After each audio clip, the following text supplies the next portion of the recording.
And welcome back for another week of Street Fighter V Wednesday Night Fight style. We're online and it's just fine because we got something special for y'all. It's time for that 2v2 goodness. But before we get to the fisticuffs, we got to do the introductions as per usual. My name is St. Cole, but more importantly, I am joined with my sister. How you doing? Hey everybody, it's your girl Flexus back at it again on the mic. You know I'm bringing the spice, the heat, gonna make it flavorful. Before we get into the meat and potatoes of tonight's bracket, let's run some commercials real quick. Let's talk about the Matcherino first off and foremost. Make sure you guys go check out the Matcherino, run that coupon code WNF2021_21SFV to add a free 50 cents to the prize pool. You can also complete sponsorship quests on the right hand side. Buff up that prize pool a little bit higher because you guys know the bigger the prize pool, the hotter the bracket is going to be and the more spice people are going to bring to the table. We got coming into winner's side, Sankola. Run us through the bracket. Oh, I got you, sis. Savalain and Anthony coming through for that first team, going up against Slavic Gold and Amigo. Then it's going to be Luigi and Samurai versus God knows who that team is. That just says wins Marvel. Who knows who that could be? All right? Who knows who could that Do they know what game they're playing? On the loser side, yeah, but you know, maybe they're in a different game, but let me hear what's up on the loser side. So let's go on the loser side of things. Yeah, we have got the Chun-Li King Filipino man with Chrissy CH. That is definitely going to be a force to reckon with, but definitely close behind. We got Mad King with Corey Bell, and rounding things out last but not least, no respect, and LPN versus Blarlad and Lagterio? Lag? We'll go with that. Yeah, your name says lag, it's lag, brother. Sorry, if the bracket's cut out and it says lag, your name's lag. And again, this is all powered up by the beautiful people at, MetaView. Make sure you guys check out the app. You know what's going on. Make sure you pick that up because I know if you miss a few, you blink, you miss something. These fights go lightning fast. If you miss it, they got you there. Go ahead and have that app and get ready because, again, top 8 Wednesday Night Fights, 2v2 action. We're here for the long haul. Tweet out to people know. Hit that match like we said, because it's going to be delicious. I love 2v2 matches. I love matches like these because the team-based factor means if you mess up, that's even someone else has got to deal with it. We don't get that in team. We don't get that in fighting games. Someone else has to deal with that assault with you too. Yeah, and the nice thing too, though, is if there's a match that you're a little bit weaker at, you're going to want to be strategic in who you pick on your team because they can kind of help you in some of those weaker matches. See here, Anthony with the Ken and the force to be reckoned with, Cammy of the season, Amigo, or Amigo right now. And man, this Cammy's looking a little strong. So, you know, there's always a commentary curve with the side switch, EX, DP call up in the corner, and Kempin buff this season. The DP even better, interrupts the EX dodge kick. Where you going? Stay there. You're paying rent. Activation time though, but doesn't seem to last long here. Trying to find his way out. Gonna get the DP, but still not enough to keep it going. Damage chipping away. Ooh. Guy kick running raw like that. Crush. What are you trying to do? It don't matter. Hold this DP finisher right here. One more hit for the stun and done. One more hit for the done, I should say. Yeah, one more hit for the done if you're Anthony for sure, but it's looking pretty close for Amigo one as well. One hit will do it either way. We're going to see Amigo go with the critical art chip. No, a beautiful anti-air to round out the round. Round 2. Beautiful. That was back brainless. Shouts to the EU. Shouts to Problem X. Back medium punch is back brainless. When you don't want a DP, that's back brainless right there. Not back medium punch, back brainless. But I'll tell you what, at that angle was a good idea. First one with Amigo, trying to get a dive kick, DP puts it back down on the ground in the back throw. This is where Ken makes his money. This is where he's super strong. That neutral, that's like, it's okay. Gets way better when you're caught up in the corner against this character. And the buffer into EX. Yeah, Amigo one is sitting on a plethora of resources right now. Still stuck in the corner. No opportunity to use it, and he can't take one more throw. Oh, that's unfortunate. Man, Anthony swinging right back is able to control the pace of neutral when he's got caught in the corner. And Amigo not willing to bust out and find these hits to do it. You know, she has ways to get out of the corner. She finds a good spot to kick into an EX spiral arrow. She's out of there, but it's not happening. Back throws, okay, switching positions, trading places, trading spaces. And the buffer after the heavy puts him back in the corner. Oh, this ain't looking so good, sis. Not at all. Following up with a throw here and keeping this corner pressure going. But Anthony finally finds his mark out of the corner, back into the nooch. Ooh, but a great anti-air to follow with the DP. This could be games too, because Amigo just needs one confirm here. You're right. I feel like one good combo into CA, we're gonna be seeing another match, but one in favor of Amigo off the bat. Ooh, that was counter hit. Oh, you so lucky. You so lucky boy, lucky boy. Oh, there's the activation here. Activation finish. Doesn't even need the meter. You didn't even need CA. No. Nah, he didn't even need CA for that. The man is gonna. He's like a dragon sitting on top of a pile of gold. He's taking that home with him. Kissing it goodnight, putting it under his pillow. Give a little smooch right there. But that's Amigo cleaning it up though, and you see the problem with this match, like just in general, the neutral of Cammy is so strong. And if he can just get his dive kicks down, Anthony has to respond with the anti-airs. And obviously you can use V-ship, and you know if he whip them, they're gonna be punished. But if Amigo can space them out, it'll be real problematic for Anthony. No, you're absolutely right here. Anthony's gonna make some adjustments. Nice DP anti-air, following up with the throw and keeping this pressure going. That's the thing here is I think Anthony will do exceedingly well if he can maintain that pressure, but it is hard to lock Amigo down. That is for sure. Sitting on that bar V trigger. Ooh, big punish. Yeah, that was a bad drop right there. One more hit to do it. Dive kick in the counter hit recovery. Anthony, I love the fact that he is willing to throw out the fireballs, especially when Amigo doesn't have the bar at the bottom. You know, we see the nerfs, you know, activates on the 4th frame and stuff like that, so you can't deal with the fireballs as well. So he's content to throw out the fireballs. The neutral game feels a little bit better because you don't have to worry about the EX spiral arrow as much. No, you're absolutely right, especially because the spiral arrow, if you time it right, but ooh, I lied! That was, you spoke it, yeah, the commentator's curse right there. I was gonna say, you get the space with the fireballs right because you can get punished there. Small confirms lead up to big damage here, activation time for Amigo. Throw, one more hit to do it. Don't jump, don't press a damn button. Don't do anything negative. Doesn't want to confirm just yet, and the crush, and that's great for Amigo.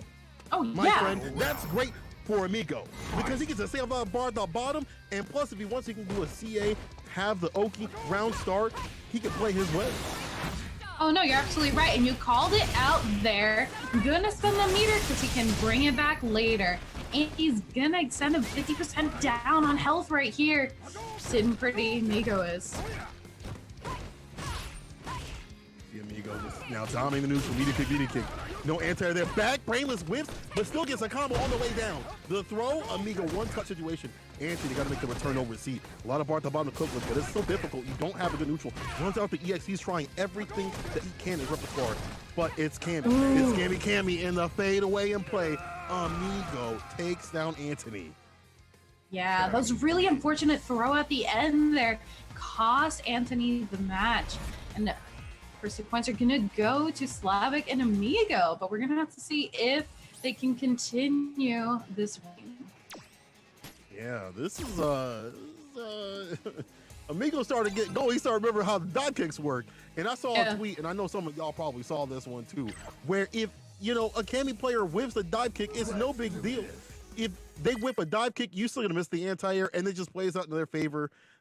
And this Cammy's still strong this season. I don't care what nobody says. Oh yeah, Cammy is still on the menu. Don't worry. I saw somebody saying, "Well, Hurricane, yo, shout out to Hurricane. I love him. You know, I think he's a great dude. He did great at Repo Kumite, but he was like, yeah, what about Zeku?" I was like, bro, what about Cammy? What about Cammy? Always, like Cammy's always in the conversation when we're talking about top tier. It's like it's like peanut butter and jelly. They go together so well. And it makes everybody mad, although everybody loves peanut butter and jelly. But talk about another blonde beauty. We have got the Lucia up next on deck, and Seville is super, super strong. She's definitely going to give a great punish there. And this season, she's gotten buffed in terms of her Oki. Those DPs leave you a lot closer. And now the finesse and bless. I feel like this combo. Nah, never mind the drop from the Seville. Don't even let me spectate it, dog. but still has a caught in the corner. Careful now. The DPs are way more reliable too as an anti-air, so that's why you see Amigo being like a little bit more careful on this grounded and air approach. He's not trying to take the sky because it might be a one-touch situation. Absolutely. Doesn't even need to spend the meter to get that close out. Now, the interesting thing that I've realized recently with Lucia is even though she's not the highest damage character, her damage is very deceptive because she doesn't have, I feel like, the same skilling as some of the other characters in the roster. So that adds up over time, especially as combos come into play. But talk about combos, comboing into that critical art here, trying to even up the scoreboard with the health bar. Dash. Oh man, Savale, careful here. This is definitely already spit a bar. Her damage point is really about B-Trigger. When she gets B-Trigger going, she can double the damage. She's got some good mix combos. It's definitely trying to go for these resets and they're not working out as Anthony, or I should say, I'm sorry, my bad, Amigo, too many A's. His side switches, staying solid. Crouch fierce, interrupts, goes for the EX. Here's the pain point. Here's the activation. And here's a damage that we were talking about on the deck, one-touch situation. One touch will do it. Seville gonna take the match there, adding another point to his team. Yo, Savile in play. And someone said Seville is very creative. My man definitely had some American resets right there to stay solid. I was thinking to be an issue because we saw some of the drops in the checks from Amigo. But it's just Seville staying strong out here. And you see the difference, I think, in this character. And also his play. When you're able to get more Oki off these situations, you definitely feel a lot better about your character. Like, you can continue your pressure on. In corner carry, round start, 10 seconds on the clock, and already brought to the corner, but we out of there. Absolutely busting out with a V shift. Such a great tool this season, especially in those kind of dicey situations here. And unlike Ken, throwing out a different kind of fireball game, but nothing off of it in the corner. Ooh, it's gonna be big punish time. Activation. Here's that dance you're talking about. Check the red, even on him in the corner carry, chases down the backdash, EX connects, and that'll do it. Damn, that's set point Seville with the reads on these backdashes. And he can feel that Amigo is running away. He's trying to find an exit sign, but there's none there. None there. Seville, set point for his team. No, you're absolutely right here. And that's the thing, Amigo seems a little bit hesitant about any forward momentum. Just really cautious. So it is Seville's game right now, even with the missed throw. Great anti-air. Alright, just neutral jumping right here. I like the idea to kind of neutral jump sometimes. When you're outside the distance of the DP, you kind of neutral jump to catch maybe a dash or something. If you feel like they're getting antsy, we'll call up in the corner. Seville's got him there. All right, going in with the forward throw. Kind of interesting tactic. I would have expected back, but not upset with it. Puts it back in the neutral here. Again, Seville hitting and on his stick to continuously check Amigo's momentum. One hit could potentially do it here. B shifts away. Look at him doing these B shift situations. Doing it again. Doesn't want any sort of BP situation, but still, Amigo finally confirms EXDP, one touch. Oh, no! Oh! You thought? You better stay sucker free on a Sunday. Amigo still in. Oh, bless. Yeah, Amigo still holding on for dear life. Just, it was really just wrong calculation on Seville's part that cost him a round. But we're gonna have to see if Amigo can continue to make those checks on Seville here, give him that false confidence. Yo, Seville will be deterred. His game plan, he is not deterred. He is, as someone said, creative. He is very creative. Look at that. EX run, you ain't reacting. Get got. It is your own fault. We're in the headlights. Amigo just slammed to the side of the road. Slammed to the side of the road. Seville, he will not be stopped. No, he is a force to be reckoned with. He is a pickup truck without brakes going down the road. You can't stop it. You gotta accept it for what it is. All right. Seville and Anthony looking pretty clean right here. Yeah, strong stuff here. Now Slavic Gold up in the seat. Let's see what happens here. It's 1-1. They are both tied, and I think in this match it's going to be Seville and Urian. Urian got a few nerfs here and there. I don't think they're that bad. One of them turned out to be a buff. The EX tackle being close, so they can't do the headbutt as a anti-tech kind of tool is not that big of a loss. However, that EX means when you're called up closer, it means that you definitely get a full mix off V trigger, off Aegis this time. The crouching meaning kick being, you know, whiff punishable, that's whatever. You can just mix it in with your other bigger and badder buttons and still stay solid. And someone like, you know, Slavic Go ain't gonna be affecting him. Not at all. Yeah, it'll be interesting to see if, you know, again, a lot of weight and pressure right now on Slavic's shoulders, so he's going to have to kind of carry this one through to the end to get some points. But busting out the Urian, this is a different kind of demon to face because Urian rush down, big damage, big combos, and depending on the V trigger, looks like going with the one. That can play some interesting scenarios with the Aegis, so... Oh yeah, I mean that's what the character is all about. He's all about the mix. And I don't even think he needs it in this matchup. He can stay solid without it. He's gonna have that Ignite Thunder on the deck too. But as I say this, Sevlay's rushing him down, not letting him get started. Let the fireball try to catch him, but the flames on the ground, burns the shoes, singes the heat. Caught in the corner trying to find the fadeaway. Here's the activation in play. Throws off the backboard side switch, of course. Get him caught from the corner. Finally finds his activation moment here, but not able to rely on it because a big back throw from Seville. V reversal, keep the pressure off him, but getting hit with the X knees, walking himself back into the corner here. One hit either way. So now, blocks a jump in, and then the reversal overhead, punish Seville. Punishing those. Max distance. Seville came to play. Yeah, he definitely came to play, and he brought all his toys with him. Every fireball in existence. Bro, that over. My man thought he could get away with that one. All right, round start, able to get the 3 Ps.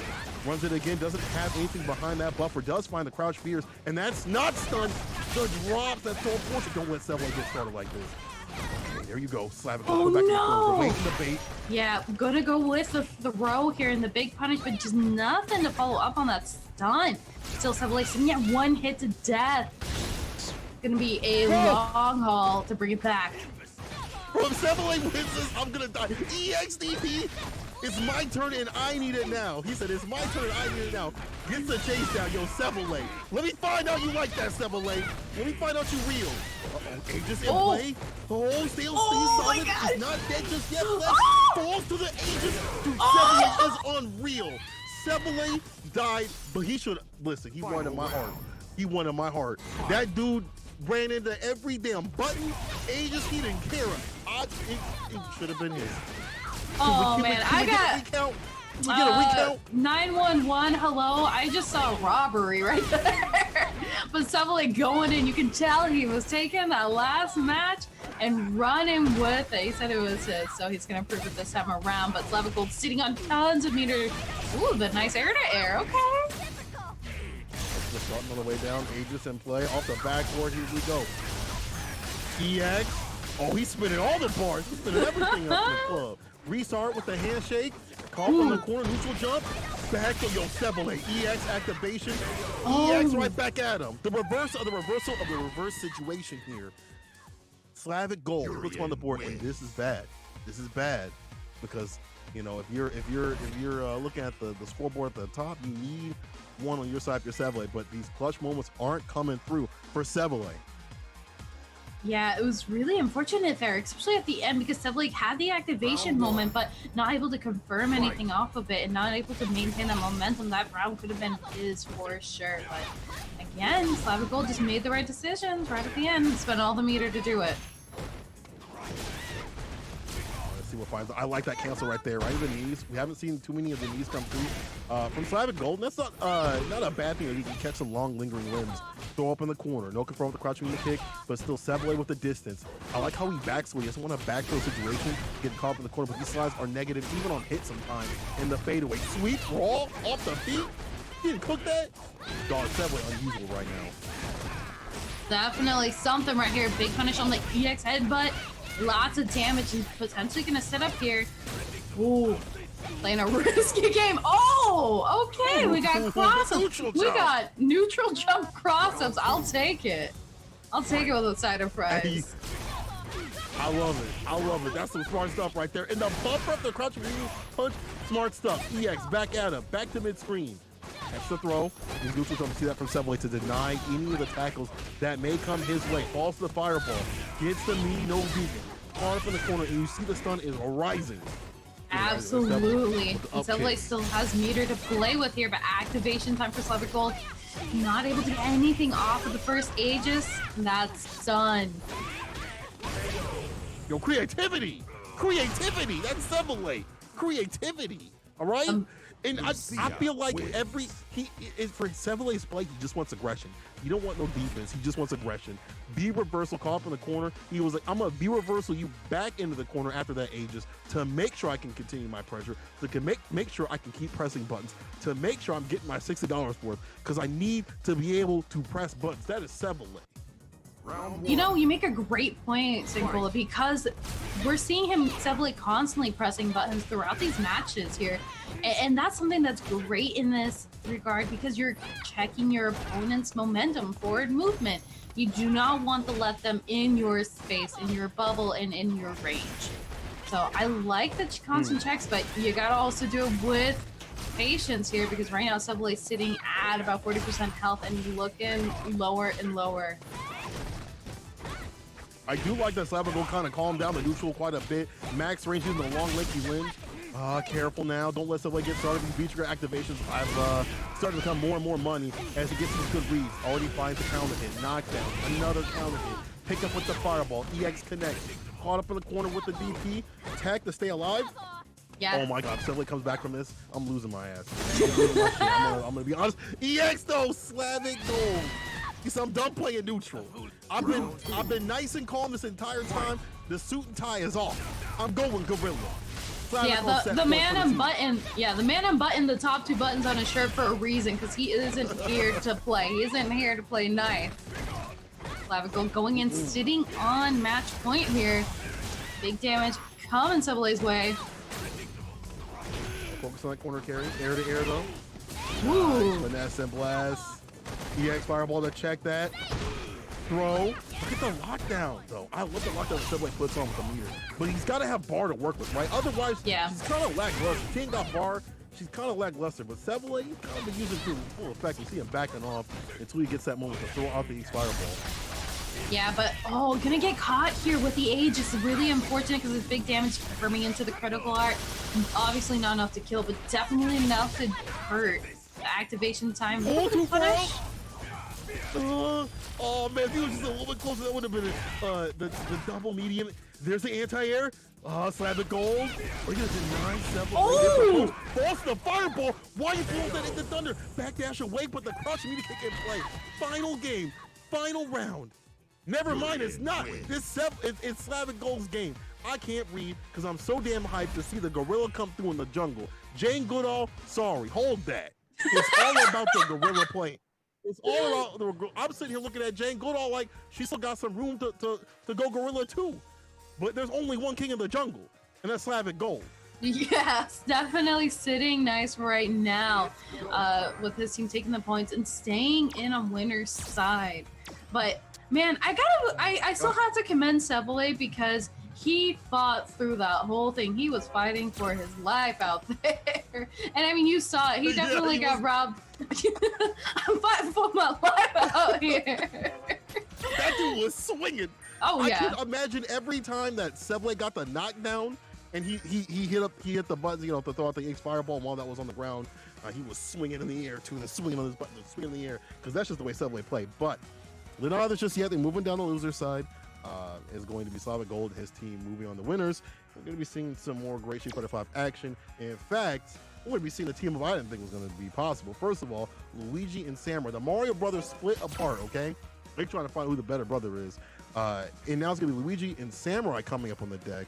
And Samurai, the homie that we ain't seen in a while, shouts to him getting, third place in the CPT. Also, I think he got fourth in the Intel, I believe, or something like that, around that area in the top 8 spots. So shouts to him, coming through, and just, I feel like he's starting to get closer and closer to that, formidable style that, not that he lost, but he's just finding himself. I think someone else had kind of said that he tried to emulate somebody else's style a little bit too much in terms of he's trying to find his own style, and he was taking off things from Tokido and stuff like that, but now he's really into his own. He's really into his own kind of thing.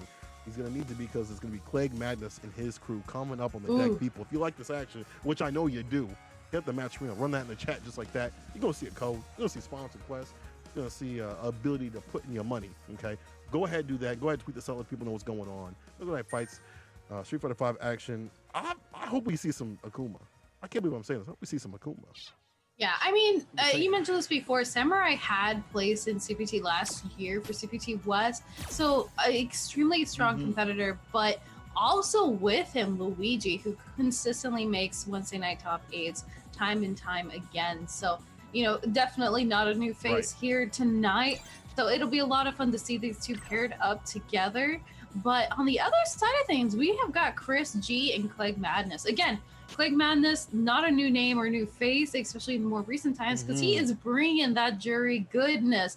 Definitely would say he's among one of the top jury players in the United States, and there is a reason why, because he brings the madness to the game. You know, playing on his name. But Chris G, give us a little bit of a breakdown on that one. Hey, yo, Chris G coming back to the game, y'all. Like, that's pretty sick. Like, the Wins Marvel team, someone hit me up in the chat and just said, that's him. It's Chris G coming back to play Street Fighter 5. He's always been good at damn near every game that he puts his time into. He's a multi-game specialist. So it's been a while since he's been Street Fighter 5. It's been a while since he's been playing the game. I think this season really has brought a lot of players back. We've already seen, a few other Marvel heads like Dual Kevin came back to it. Yeah. Just recently, he was in the Intel. So there's a lot of other players that are coming back to this game because it's been changed. The V-shift has changed up everything. The way the balance is, it's taking a lot of the complaints out. So it makes sense to see a lot of players come back in the fold when the game is basically at its best. Yeah. Now I'm curious though on this character breakdown here between these four players, because again, we know Samurai for having an extremely strong Akuma. We know Luigi for having an extremely strong G. I always get Mario and Luigi mixed up. Mario's the one that plays carrying. Luigi's the one that plays G and Guile, right? Yes. Yes. So we have an interesting pairing there. Because Samurai with the Akuma, Luigi with the G and Guile. And we're going to see that coming up here on who gets what. Looks like it's going to be the Guile versus the Ken. You know, you have the Ken and the jury. I'm kind of curious because you have a pretty strong zoner, even with some of the nerfs coming into this season, versus Ken, who I think Ken sits pretty okay in the roster. Oh yeah, Ken's doing great. Ken players, they still might be typing out 16 different paragraphs of what needs to be fixed with the inconsistencies, as they put it. But, you know, he's very strong. You know, the DP, this allows a lot of the fireball approach. If you're able to land, you got to be close enough to the heavy punch DP to skate on through the boom. We're not seeing it right here. We are seeing the first counter extension with the beat to the team. The suction on max. Heavy kick, knockdown. Yo, the weight and the bait. Yo, he knows all about Luigi's wake-up decisions right here. One such situation. What's it going to be? Wakes up with the button still. Yeah, and activation at that. So stuck in the corner, but not a terrible place if you're Guile here. Nice clip on the flash kick there, throwing out all the baby booms and still a little bit to hold on to. All right. Oh, skill boom, yeah. The one behind it. You ain't fighting a zoning game against Guile. I don't care who you are. You ain't fighting a zoning game, especially when you're Ken. Your fireballs ain't like that. Your wheelhouse is in front of the face or put them in the corner to make your money. It ain't in the long range game. No, you're absolutely right, Sinkola, because Guile wins in the fireball gameplay. You cannot try to combat that, especially even throwing at EX fireball. It ain't gonna do anything in this match. You're gonna be a sit and duck, so you want to try to close in that distance. So Guile's either forced to flash kick or forced to turtle. But right now, again, one's Marvel. Christy right here, sitting at 50% life, or 50% life loss, I should say, if not less. Luigi trying to follow up. Luigi's thing is solid right here. Look at him. He's moving on through, gets away from the EX Tatsu right there, and he's content to just play this neutral. He's got the control. Remember, that's what Guile loves to do, is control the neutral, but the activation denies the fireball. That's one of the reasons why you see him use that B trigger too. Already spent all the bar. B skill 2 in play though. If he finds like a good charge version, that's plus frames right there. Continue to pressure. Absolutely. And let's take a look at Luigi's meter, because he's sitting on flip for activation time, and he still has all that critical eye, so he just needs to whittle away. It's only going to take one confirm. to send it. EX. Luigi EX again. Trying to catch him flinching. Ooh. Good blocks. Still a one-time situation. Luigi sees that final hit, and he's content to just back away, and the double light kicks in play. Yo, Luigi now starting to add to his repertoire, honestly, of a little bit more lane style, lane play. Maybe it's a team up of being on Samurai's side to kind of put a little lane play in it, to run the clock a little bit. I like that. Yeah, I like it too, because when you have that life lead like that, I mean, obviously a few confirms can definitely dwindle that, but when you have that life lead, you want to hold on to it, especially with the clock so low. It's really your time to let your opponent make a mistake and kill themselves. So I like that patience there from Luigi. And we kind of see that patient gameplay throughout that set there, so I want to continue to see it going into this one if he wants to take it. You trying to go for a Chicago punch right there. Can't just be throwing those. You gotta punish those heavy kicks. Tatsu's caught up in the corner. This is unfortunate for Luigi. You don't want to be here as Guile. You don't have many ways to push them back unless you're spinning far. And this is stunned already. Jumping with the heavy. Yo, the V skill building a ton of bar. There's so much bar that you get in terms of V skill. Off that V skill too. You don't get to use it much of the neutral on Raw, because people can check that, but it's a really good decision if you are able to land it in a combo. Yeah, nice flash kick there with the anti-air, and I like this follow-up with the again to kind of an insurance policy going in. All right, just Warner following up upside down kick, confirm into critical art. That's going to be the round. He felt like, what? It felt like everything was in Chris T's hand. All he had to do, he walked into the corner, he had the match. Luigi had less help and walking the other side of the screen. Nah, come on, Chris G, you gotta keep up that confidence, bro. Keep up that confidence. You've been through way worse. EXDP on the wake up, hits the alarm clock, he's popped up with the no-dos. Yeah, all it takes is that activation point for Guile, especially finding his way out of the corner, and then it's his gameplay back in the neutral here. But, talk about neutral gameplay. Right now, Luigi walking Chrissy into the corner. Look at this. All right, activation point. I like that. It's good, but you know, there hasn't been too much.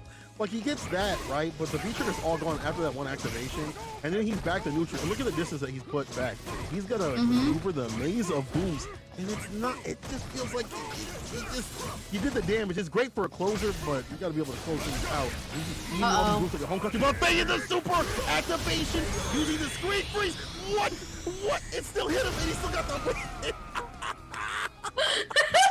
Hey, yo, Capcom. That's my man was in the skies. He was rotating. He was a football. The man looked like a football in the NFL getting thrown at the sky. Oh, talk about the sillies. It was so funny. Yo, let me find a clip of that. Yo, let me go ahead and pull it up in the chat, yo. Yo, chat, let me get a clip of that. That one. Hey, yo, Capcom, come get your game. Come get your game, yo. Luigi got one on the board. Damn. Boy, how you gonna hit with a CA, get faded all the way to the other side of the screen, and still win? That is ridiculous. Hey, bruh, you know what? Okay. So the first one in Luigi's favor. Yeah, Luigi gonna take that first one and roll it out. Fly out of there. Oh, my God. Bro, it's 11:38 at night and I'm already screaming. I'm definitely gonna get in trouble, y'all. Don't let my pain be in vain. Please hit up the Matcherino. Listen, show some love to the players out here, so I can have an excuse when they come through and they bang on my door in the morning and say, "Why were you so loud?" Well, the Matcherino was so hot and the action was so fire, I couldn't get leather back. Yeah, I got you. It makes sense. No complaint this time. All right, let's give them an excuse, people. Get some of the Matcherino. That Guile shit was so funny. Oh, bless you. I love moments like that too. Who we got next? Oh, bless. All right. So it's still going to be on Luigi and Samurai's side, but with Chris G's knocked out. Are we going to get Clegg Madness up next? The jury? That'll be a good time. Just waiting it out here. One of the rare jury players. Yeah. And mind you, too, we've seen Clegg, depending on the... Oh, sorry. No, go ahead. Let me find out what you're saying. Go ahead, sis. You good? All right. I was gonna do a breakdown real quick because we've seen Clegg pick V trigger dependent on the matchup. Usually, it seems like he rocks with the V trigger too, which had a lot of good buffs coming into the season. I mentioned this a little bit before, but we're gonna find out here. Yeah, I'm gonna be rocking again that V trigger too, which that sucks the life out of your meter. And for Guile, if Guile's walked into the corner and he doesn't have meter, especially with that V-trigger activation, he is at the mercy of Jury's pressure and some of her shenanigans. So, but of course, you know, you have to build up to it. Yeah, that's one of those things where it's like you don't have a good reversal situation. You have a full frame, you got to hold that pressure. Like, I'm wondering how he's going to be able to use that in this match. I haven't seen too many Dre players. He's definitely different, right? He's one of those Dre players that actually plays the character. He's definitely one of the Dre players that actually, cares about the character more than just voting for the costume because, they want to look at something different and not play the character. But anyway, let's see what he does against Luigi because Luigi already got a few bits of damage on the board. Holding the throw, though. EXDP though, All-American with a side of fries, puts Clegg Madness off in the corner. Yeah, but sitting on a plethora of resources here, Clegg Madness trying to find his way out of the corner here. Nice expect we'll go into critical or maybe? No, nothing yet.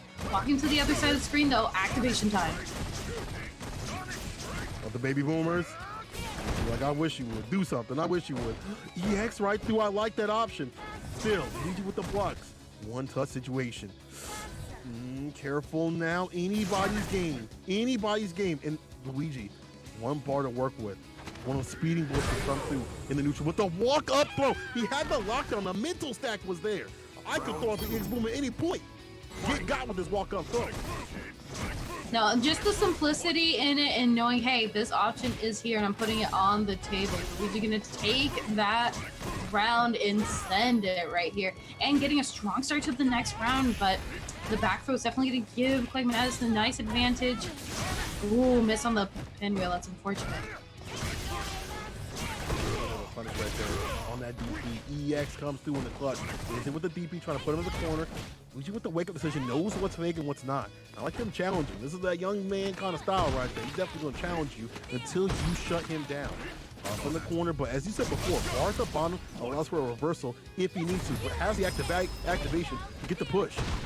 Absolutely, and that is going to melt that meter away as long as he's staying in there, but he doesn't need to. He's going to close out the round. And he's going to be starting, I mean, both players really are starting off with all the resources in the world, so. Yeah, I think it's real good for Val. And also, as you see, for Jury, does fade through the boom. That's something Luigi has to think about. The minute that you have bars, that Jury has bar, you have to worry about throwing up the fireballs and getting caught in the corner. Not a lot of damage, but you can see that that pettiness is there to push him in the corner. Speaking of push, he's already there. EX on the wake up, so ain't taking a damn thing. Not at all. But Jury does have a nice answer there for the booms. You mentioned that a little bit. And that's going to be the difficult moment because Guile relies so heavily on it to get his gameplay started. Activation time, though, for Clegg Madness with the V reversal is going to send him back. I like that answer. Get him out of your face. Yeah, using V reversal just fine in this match. I don't think you need trigger to defeat Jury in this match. Your normals do work. Your zoning does work. And your EX wake-ups definitely do work. Full screen, there's the throw, the lockdown with the boom pressure. There you go. Zero on block don't matter if you can walk up in front of the face in their space and get the throw. Luigi acting like those booms are plus. You know what? In my eyes, they were definitely looking not too negative. So Luigi going to take that first round and gonna roll with it too. He's looking very, very strong. Already again took the first set very convincingly, but can he continue this momentum? Because Clegg Madness had a couple close moments there, so it definitely wasn't a wash. Yeah, it's a sum of parts right here. I think that's the kind of problem that people see with Jury now. As you can see in this match, you ain't getting a lot of damage going. B-trigger, without that B-trigger one that extends the combos, you're not really landing a lot of damage, and we haven't seen Clegg be able to utilize the stocks too much. Finds the crush, does find the follow-up pinwheel right after. Luigi getting caught in the corner closer and closer, but again, it's a sum of parts, and I feel like Luigi is the victor in terms of damage. Oh no, you're absolutely right. Gonna get the nice confirm with the overhead there. Again, just playing a solid neutral game with either throwing out a neutral button or throwing out a boom to check. Easy X. Luigi. Again, I like this pressure sequences too. The minute you try to walk back, he's still gonna get great life from the deck. Blocks the jump, holds the throw, no big deal. There's the weight, there's the bait, and the punish from Clay. Gonna activate the trigger, he's gonna save it. Yeah, but we're gonna talk about activation here from Luigi. Big damage. Oh, doesn't continue the combo.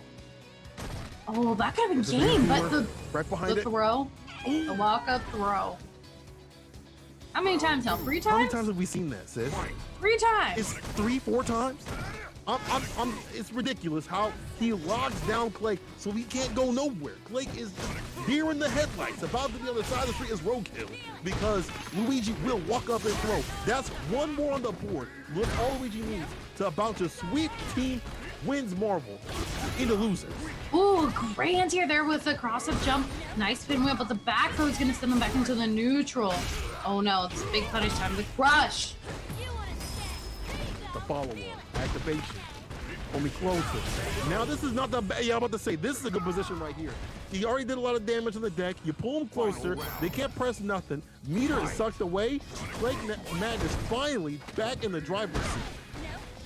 Tell you what, if I see Luigi end this round again with the walk-up throw, I'm gonna throw $10 into that match arena. But if I see Clay take it, I might still throw $10 either way. I'm trying to really want to. I want to see Luigi with some shenanigans. Right? Yeah, exactly.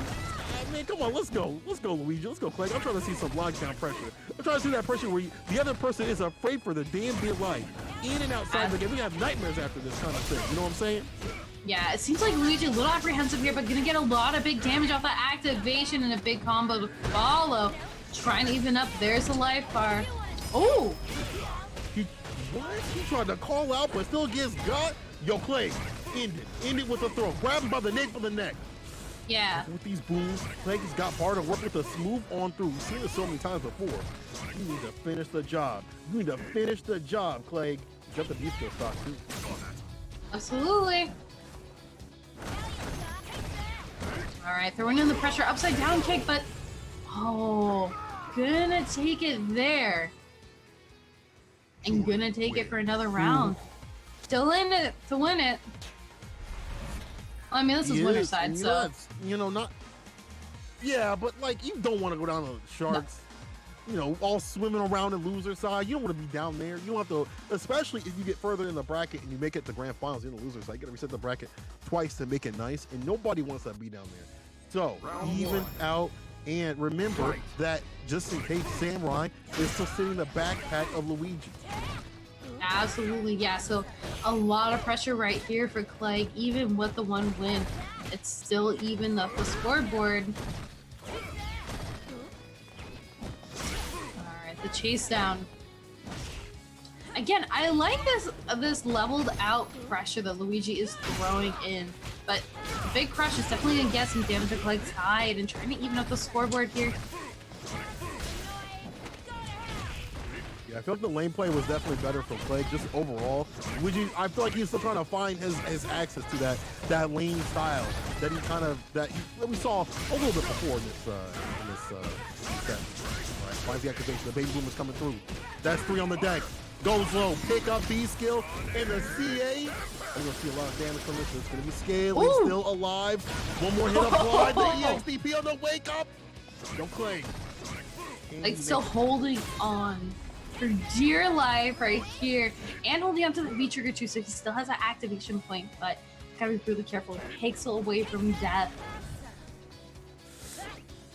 Yo, Clay, he's got B skill 2 or V skill 1 stock. So if you throw out a boom, you can react, but you cannot let it go in the wrong way. Activation in play. Jumps away the crush. No follow-up. He wasn't ready. He wasn't prepared. Oh, the counter hit the person once he didn't finish it. Clay. No. Round 2. Like, if you put too much on your plate, you shouldn't take that much. You gotta finish it, man. Exactly. Imagine going to a buffet, you pull out that, and you don't eat your food. You gotta go back for a second. You go back for place. You don't just stack it up like that. And now we're looking to stack win for Luigi again. This is set point then. This is set point for that team. We may not even see some Samurai. Yeah, right here. But again, Clay could still bring it back. He does have the 1 win on his side. but it is a large gap between them right here when it comes to points. Still got to bring it through. Like, keeping the pressure, it's a lot of back and forth. Luigi reacted to the EX. Exactly. As soon as he sees a flash, he just jumps up. What's the worst that can happen? Not too much. But now he's caught up in the corner. He definitely's got some bar and reversal to find his way out. And I still think he's still super strong, as you see right there. Goes up the reversal, great life. They can't get hit. Yeah, EX right through. I like that. Absolutely, but you're gonna get thrown if you're not ready for it. V-shift out of there, though. Put a little gray life on it.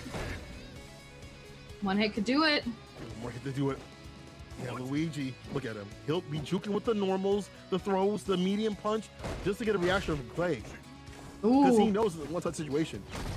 You don't want to throw it a boom. Entire there, B-shift. Goes for the break. Ooh, and just a jab. Just a dab will do ya. Luigi. Putting Samurai in his back. Yeah, Samurai sitting there like, maybe someday I'll get to play, but right now it's Luigi's game. He paid the money and he is going to play it. Running it through and taking it full circle. Going to Luigi and looking pretty nice at that. Yo, Luigi.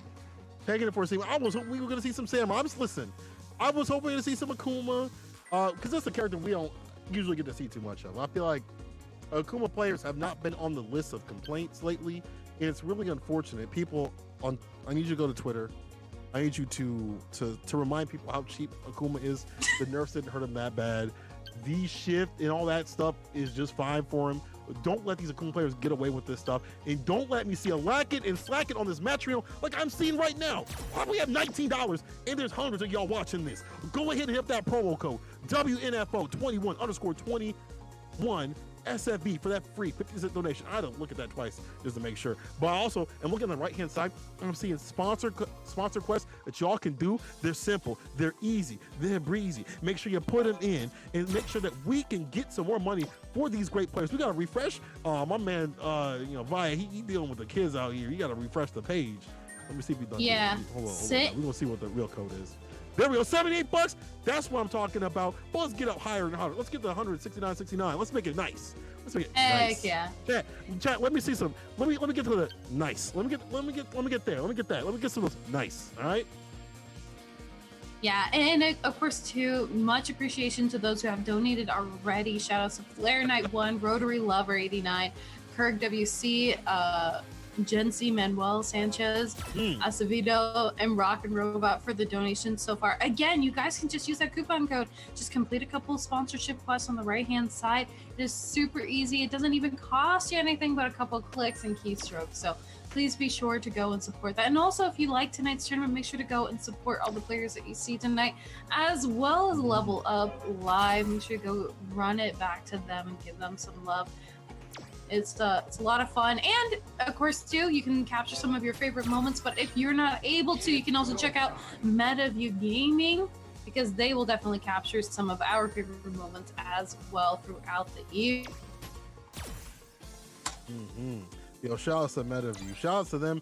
I feel like I try to put up something and they're already on it and they do a 10 times better job. I put out a clip and they did it so perfectly. They put out the same clip, but so perfectly edited that they got it was like a perfectly cut screen kind of thing. And I was like, how would you get it so perfect? Y'all amazing. Y'all are fantastic. Shout out to MetaView. And shout out to all you coming through, viewing, playing, and staying solid with the Street Fighter 5 action. We've got the intel going on. We just had the West Coast and East Coast yesterday, I think it was. There's going to be another run, I think, sometime this week. I don't know the dates. And sometime this week. We also have the CPT coming up for the Midwest, coming 2 weeks, 19th. And there's some this weekend, every damn weekend. So make sure you guys are keeping your eyes locked on that as well. Now, keep your eyes locked on this action. Filipino man, I'm sorry, Flex, has forsaken the Chun-Li. I know. For his Trube. I'm a little upset, but at least there's a redeeming factor in this matchup because we have Corey Bell with the Cody. Not something we see every day, but Corey Bell bringing it with the Cody. We've seen him come in and coming through back into Street Fighter, and fantastic Cody. Definitely going to be a lot of love, especially with the buffs that Cody's seen coming into the season. So I'm really curious about this matchup because typically Cody doesn't fare well against zoner characters. He definitely struggles, but she's different. She's more of like a trap base. I got to get set up, shot, and you know, really run her game plan kind of style. In the mix from the back door, and it's not Domino. Surprise! Yeah. Back throw, and it's our game to win. Yep. Do it, no! Oh. Finish the job with the CA. Now, we talked about not finishing a plate, but Corey had an appetite and he ate it all up, spending the bar to do it. Corey taking that first round. Takes the jump in. Round start with it, understanding the fireball, pressure, and approach. And I like that. You gotta test their anti-airs, especially early in the set. And she's gotta be predictive a little bit with those anti-airs. They're not the best. We've definitely seen some reps. Yeah, relies on the crouch and fierce instead of the DP. That's what you have to do sometimes. No, you're absolutely right here. And you also have to be really on top of being able to deal with the Soul Spark, especially because he can come out so quickly if you spend the meter for it here. But Corey Bell can even things out because he's got damage on his side, but catch him from the skies. No surprise, you know, man, like Anton got those. Too far out for the break, and this is the way you gotta play. Too far away from the flicker and hold the throw. There you go. Filipino man coming through in the clutch. I like this. When you're able to stay at that max range and not let them come through with the flicker pressure and all the usual stuff that you usually see from Ed, that's how you win. That's how you make your money. Absolutely, but a nice punish there on the Soul Spiral. Again, that has a pretty negative impact. So Corey Bell walking Anton into the corner, following up with some big damage with a throw. Can't keep taking those, they hurt. This is unfortunate. The struggle punish doesn't work. EX activation on the plus frames. Trying to walk up throw. Has to find a way out. This one good thing about this trigger is you get the defense by just being able to teleport. We'll use it for the DP. Look at this ingrained great play. No back throw though. I would have loved to see that. You know, change the positioning and keep them locked in the corner, but you'll be able to do that with a side switch, beat trigger. It's off the table, but it's full fireball in play. Activation time here for Corey Bell though. Not able to do anything with it. Flow off the screen. Very unfortunate. But still able to throw something out, get a little bit of damage going on his side of things. Those are one tough situation for Corey Bell. If he can land that hit, watch him kick EX, sets out shot again. This is how she's able to play. Setting up shot, and you gotta smooth through these things, and you don't have B skill 2 for Corey Bell. That's unfortunate. Yeah, you're absolutely right. So I wonder if we will see that change after this. But activation. But the EX Soul is gonna be just invincible enough to get through it and close it out for Anton. Filipino man taking the first match. Using the EX, that was the soul of the gorilla. That was the soul of the gorilla. EX with the soul of the gorilla. Let's go. And that move is so ignorant. I feel like anytime that Rose players want to have something ridiculous for the character, you just remind them of the soul of the gorilla. That EX Spiral Soul Arrow is an amazing thing. If it hits, if it doesn't, it's very negative and can be very heavily punishable. But too far for that punish right there. That's unfortunate. But you know, she does have that kind of like skip neutral kind of move. It's super negative. Yeah, no, you're absolutely right. But if you space it out right, it can be a little bit more difficult to punish, but still, you have to be really, really careful with Corey Bell going in with the pressure right here, but again, the Filipino man, pretty comfortable sitting just close to the corner. You've been using a lot more of that V skill as well. Like the V skill 1 approach, just throw out the card, just to build up a lot of bar real quickly. He's been a big proponent of that V skill. Even if it doesn't land, you're just building a bar and these changes. And it's just a great zone tool too. Uh-oh. Reset, throw, tech, stays alive. Absolutely, but activation time here. He is sitting comfortably. I like to throwing out the Soul Spark while you're in the air like that. Gives you that floating jump to negate any projectile from Ed. Activation time here from Corey. One hit could do it either way. You jumped in on a dude with full resources? I cannot believe he jumped in on a dude with full resources. No anti-air from Corey Bell. And the slide on through, the DMs were open. The DMs were open. Round 2. Filipino man. Fight. Set point. Sitting is Corey gonna start it out with a nice EX. fireball there, but not able to get much traction off of it. The slide under too, you gotta be careful how you throw those out, but you can pull them back down to earth. This is a real difficult. As we said before, that EX to come through. Again, the jump in goes for the EX. Corey Bell with no anti-airs just yet. We need to see more of those punished on these bad DPs too as well. Yo, he ain't done playing. You were too close. You're too close. Yeah, you gotta be careful. Absolutely, you have to be careful. Nice little anti-air there, but still stuck at activation time, Bill finding his way out, but Corey's got the blocks on deck. He is building a house with a strong structure. EX knocks him down. There's a throw. And here's the V-trigger play. How's he going to deal with this? If that's trying to slide through, can't do that. Just gets hit. Luckily, that wasn't a super situation for Corey Bell. Swing some of that bar. And he's taking a turn back. This is still good for Anton. Filipino man can play this at max range. Pocket for the card. And look at that jump. Base with the EX. All par wasted by Corey Bell. Yeah, could have been a potential situation, but yeah. No, you're absolutely right. And when you're facing off against this long range gameplay, Ed is stuck. He's stumpy, but he finds his mark. Oh. All right, Corey. The V reversal. That's kind of smart. You see that Filipino man wasn't ready for that. So that may come into play. Instead of just using V trigger, which has been kind of a non-issue for Anton, you might be able to use V reversal to be able to swoop on through these fireballs and get a little bit closer. But then again, Filipino man may be able to adjust and find a full punish. No, you're absolutely right here. Again, walking into the corner, but didn't last long, jumping out back into the neutral. And this time slide. Activation time.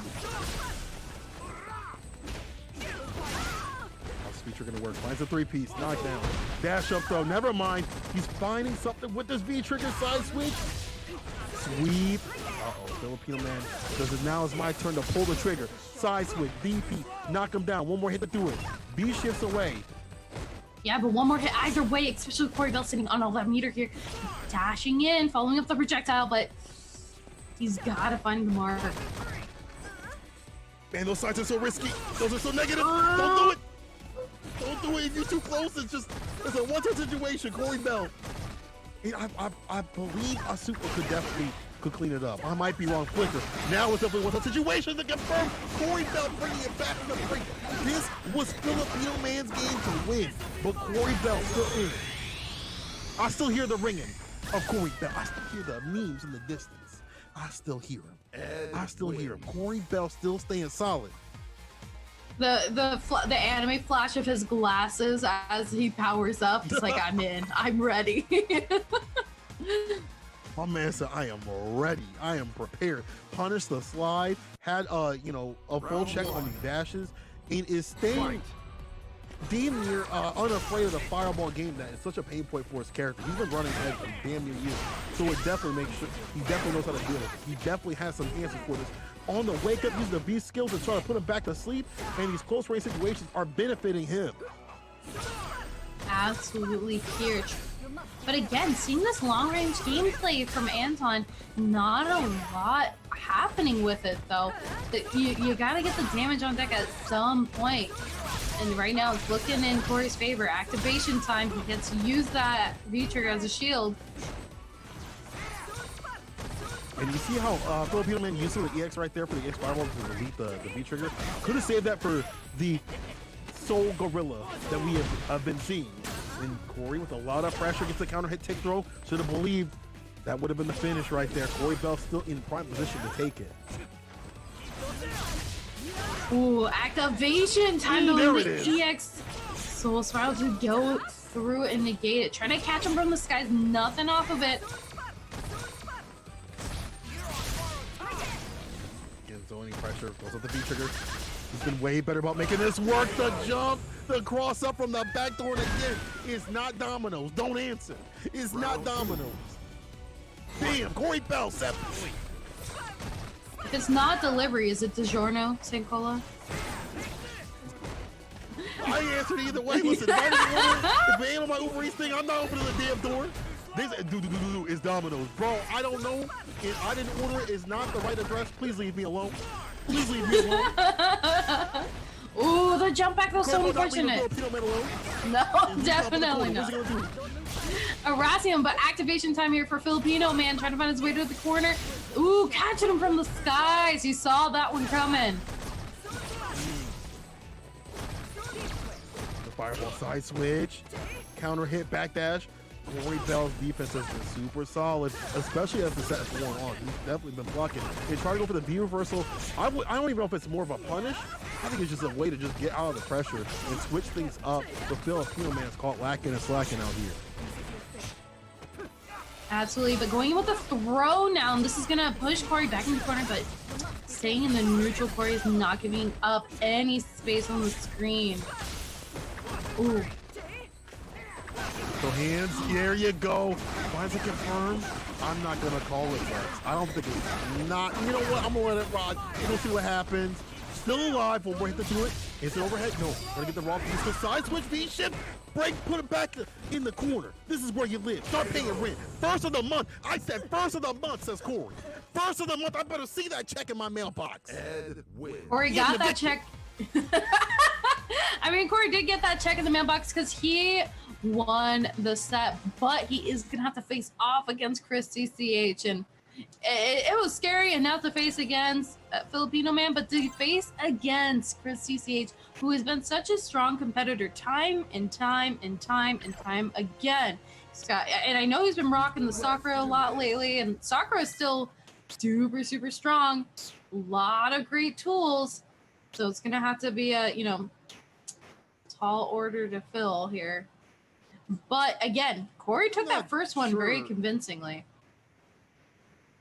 Yeah, he did a really good job. I'm not sure how that matchup goes, to be honest. I don't see many Ed players in general. I see a lot more of them now. You know, nowadays you see more of every character. We just saw Nash win a CPT, Raw win a CPT. You're seeing all kinds of characters out here, right? All I'm saying is this was the timeline we wanted to see Nash win a CPT. So Nash winning a CPT. Hey, it's the timeline I wanted. Don't give these Nash players anything. Nah, it's the timeline I wanted. They deserve this. They've suffered for 5 seasons, 6 seasons, 7 and beyond. They suffered even before. They did kind of suffer in the Alpha days. They did suffer a little bit. They were, okay in the Alpha. They should have been better, I guess. Yeah, I feel it. Yeah, but talk about suffering. Yeah, jump over with the V-trigger activation. That's unfortunate.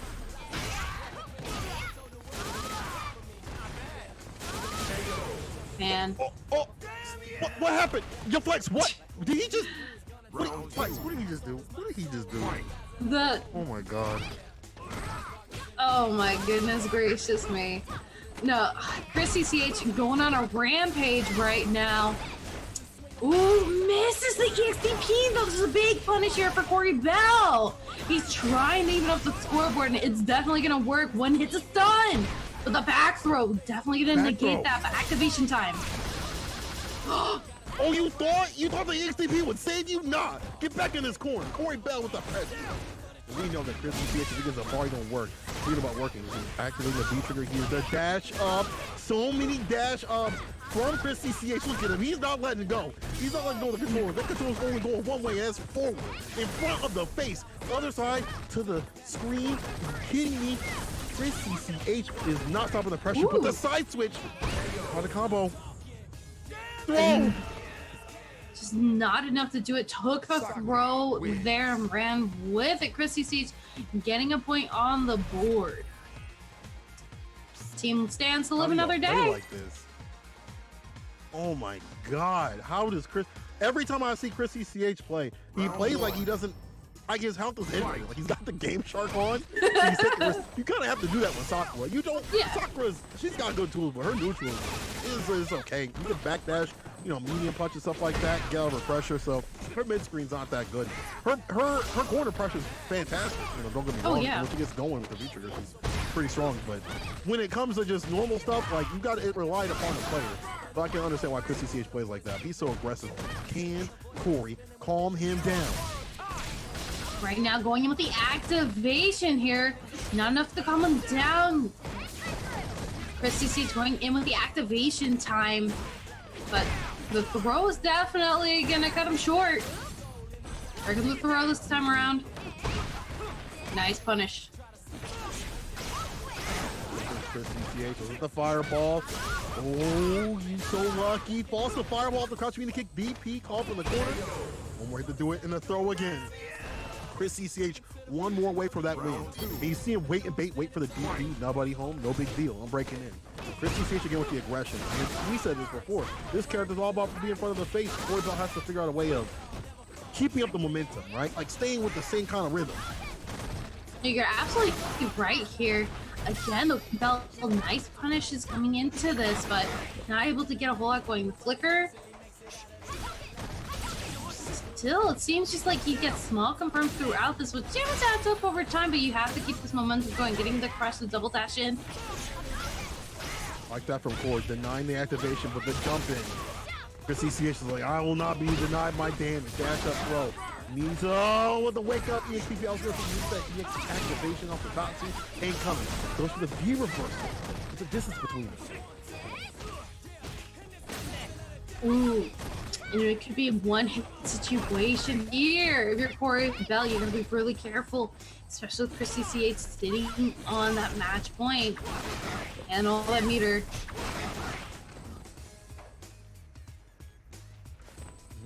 Oh man, Chris CCH, he's got to be careful about dashing. Now, man, he realized the Game Shark wasn't all the way in.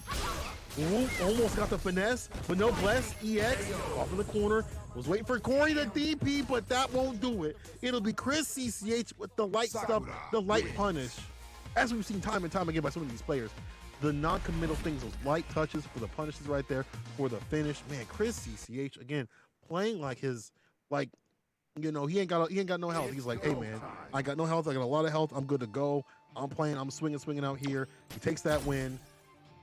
And man, this is difficult because we gotta switch up the players that are coming up on the deck. Yeah, no, you're absolutely right here. Chris CCH is gonna take that first one and gonna be facing off against the other side of the team, which is Mad King. So Chris CCH is gonna have to continue to run with it. And there's a lot of pressure going into this because it is down to the wire. Chris CCH and Mad King. This is determining who makes it into losers quarterfinals, because there ain't no second chances. This ain't no winner's bracket side of things. This is the body bag area. People are getting zipped up and shipped up and sent away. All right, this is where you gotta step up your play. This is where, you know, this is the moment that put you on the other side of the room with your head in the corner saying, I should have looked up DP. I should have did something different.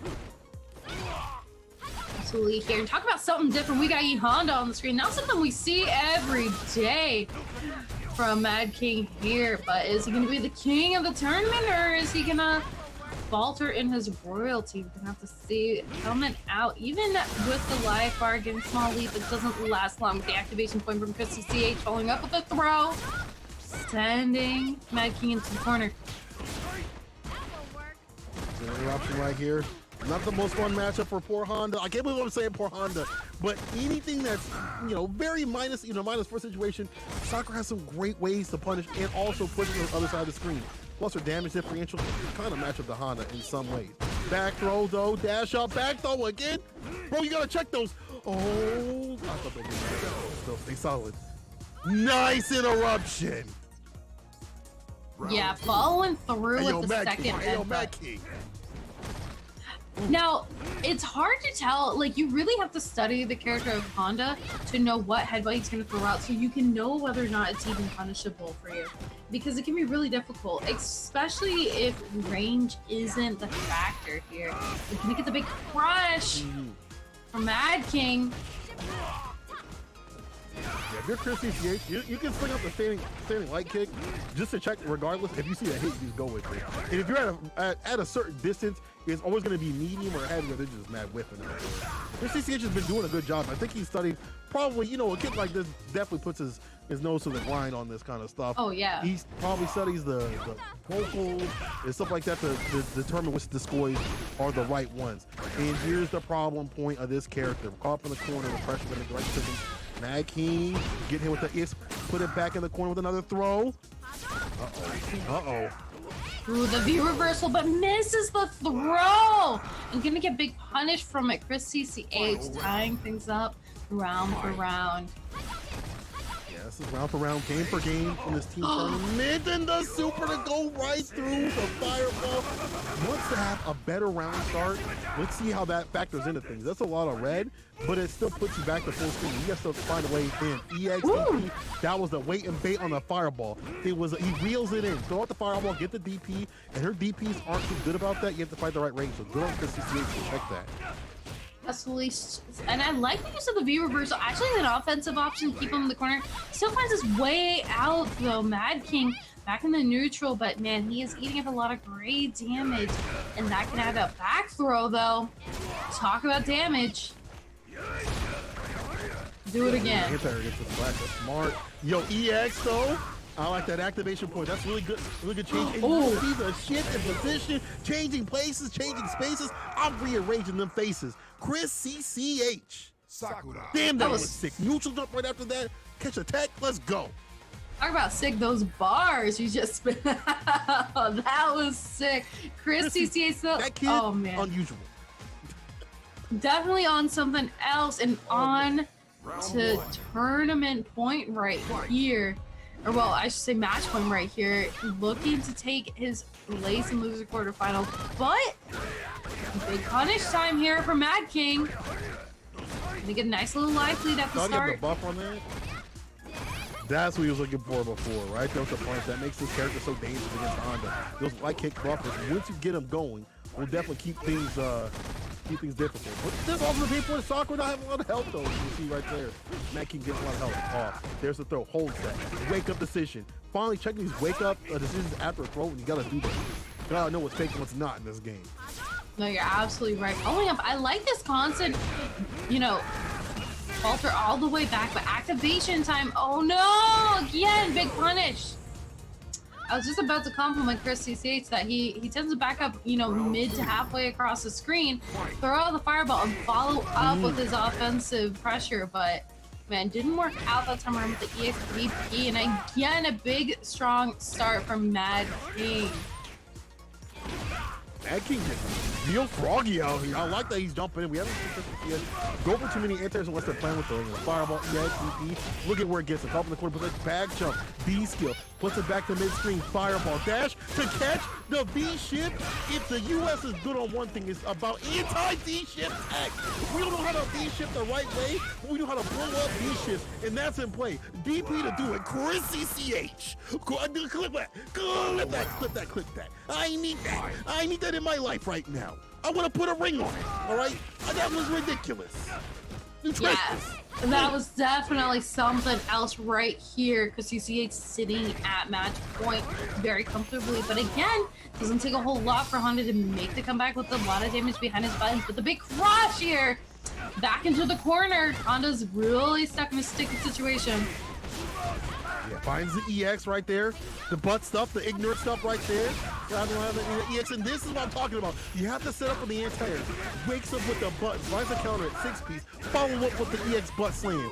And the meaty, no vegan, no chase down on the V-shift, didn't have a charge. That's why you see him walking forward, didn't have anything behind him, but he does have him caught in the corner. Fireball, whose game is it to win, Flex? It is hard to call because activation time here. No one's game to call just yet as Mad King pulls it back 1-1 across the board, inching that much closer to that next spot through the bracket. I'm stressed out right now watching this. Bro. This is too close. I feel like he's starting to check some of these fake situations from his CCH, and that's what you gotta do. You cannot let people just dash up on you. Don't let them, after a throw, don't let them set the pace. Set your own tone. You're a Honda player. You gotta be ignorant. Don't worry about them. Going for the win. But Chris CCH with a good round start gets the fadeaway and folding this dude like laundry. This is unfortunate. No, you're absolutely right here, but the EX headbutt's the headbutt is going to find his way out, and the V shift will follow. Slowly inching back into the neutral here. Nice anti-air. And the throw to send it back. Go back in the corner again. Careful now, light touch. One hit situation. has the activation, does it right there. Be shipped. Hands upon mans. Yep, following up with the throw. Again, Chris CCH sitting this close to victory at match point, but he can't falter this time around. There ain't no second chances. Remember, loser side of things, and you got a whole teammate you got to make excuses to, like, bro, I'm sorry, man, I didn't have this and that. What he does have is a confirm in the CA. That'll confirm some big damage on the deck. Check the red at the top, has, you know, the advantage. Good check. I like that. Mad King needs to be checking all these situations where we see Chris CCH dashing up and he's checking that fireball, going for the super. This kind of feels like desperation, I'm not gonna lie. This feels like desperation. You're back to full screen and you've got to come through, but he's gonna jump on you. Anti-air there, though. It's Chris CCH. Yeah, absolutely. Definitely a sticky or a tricky situation because you waste all that meter, but still gives you a little bit of advantage. But a big jump in here for Chris CCH, closing it out. Match for match, round for round, dethroning royalty. Unfortunately, Mad King and Corey Bell are gonna have to go home tonight, but Filipino Man and Chris CCH is gonna be moving on to face against the other Chris G versus Clegg Madness. Talk about a different kind of madness right there. You got a Mad King, now you got Clegg Madness. I'm going mad with all these Chris's, bro. Why y'all need to split this up? Y'all need a better determiner. Chris T, Chris G, Chris CCH, Chris me. Chris, you need to get on this matcherino and buff it up. We only got $105 on the deck, y'all. Let's make sure to buff up this matcherino and get it going. I know it ain't on the screen, but I'm gonna put up in the chat, y'all. There's a lot of y'all. There's 566 of y'all watching this. Go ahead and help that matcherino. Listen, I'm gonna get kicked out of my apartment tomorrow because of my you know, the noise complaints and this and that. But people, if I'm gonna do that, if I'm gonna sit here and get loud for y'all, get loud on that matcherino, give it right back. Go ahead and do the sponsor quest. Run the code. If you got a little love in your pocket, throw it their way, because that's going to make the play even hotter and even more fun. You're absolutely correct. And we are sitting at a very hefty, a very nice 115. I just refreshed the page. $15.11. We are inching that much closer to $169.69. We want to see them nice numbers, because it's a nice night tonight and it is some nice matches, so they deserve some nice things. It's a lot of nices in a sentence. I mean, I think definitely deserve, you know, what you want to do is you want to give the players, you know, enough cash to live off of. You know, the Uber Eats we talk about every single week is so expensive. You're just trying to order some food from good old Applebee's. And, you know, shouts to Applebee's. I'm not sponsored, by the way, if you're looking for something. But you could be. But anyway, you know, you're just looking for an order, and you order, you know, your fries, whatever you want, and the delivery fee ends up being a lot of money. It ends up being double the damn price of the actual food that you're getting. So go ahead and give some love to the players so they can be able to pay for the delivery fee. At least it's like $100 for like a $5 thing of fries. So you give some little bit of love to the players, y'all. Y'all know what it is. Yeah, absolutely. You know what I did? Yo, sis. Yeah. Real quick, you know what I did? I went and actually ordered something. I ordered pizza and I went and got it because I was like, delivery fee, this is too much. Oh, yeah. And it was so much cheaper. I physically went and got it. I was like, this is crazy. Yeah, I mean, it's ridiculous. I went and ordered coffee earlier today. I just ordered 2 coffees and like a little snack. I was paying like $30. And this is like cheap coffee too. I was upsetty spaghetti, just ready and frustrated. Not worth it. Yo, what? Not worth it. But you guys can make Uber Eats delivery worth it tonight by buffing up that matcherino. Not sponsored by Uber Eats, but you know. Hey, I mean, if they want to come through, come talk to your boy. We'll have a conversation. Listen, who want to sponsor the Great Street Fighter 5 action? We have Blar Lag coming up. My man is always fun to watch because this dude will pick the tire no matter the tiers. It doesn't matter. He has no fears. He will always use V skill 2. It doesn't matter to him. The parry could be better. He could be like, bro, I can't anti-air. I'm relying upon the tire. He don't care. He does not care. And that just creates the dumbest situations where even if he loses, he wins. Like the other person's stressed. You know, they've lost 20 years of their life. They've got gray hairs and stuff like that. Dude is, even if he loses, he knows that he's taking real lives off, you know, off them. So I'm curious to see how anybody that fights him. Is it LPN that's fighting him? Is it LPN? Is that what you saw?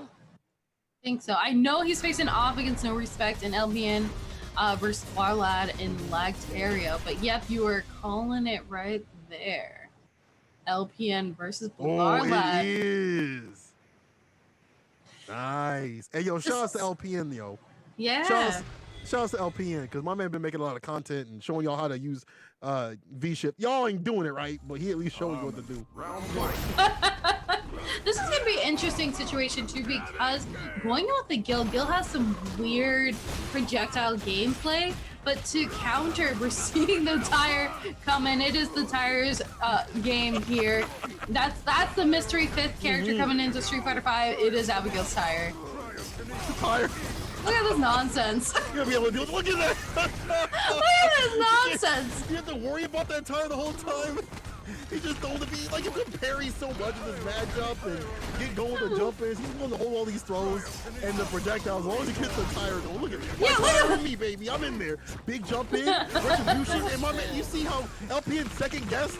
The tire wasn't even on the screen. He second guessed the punish. Yep, a big punish time with the activation, lots of damage, and if this big boy is known for, it is the damage behind the buttons. Ooh, hold that. Don't you have a 2-frame parry, bro? Don't you got a 2-frame parry? Can't you use that? Man, it's like bring your child to work day with the tire, I swear.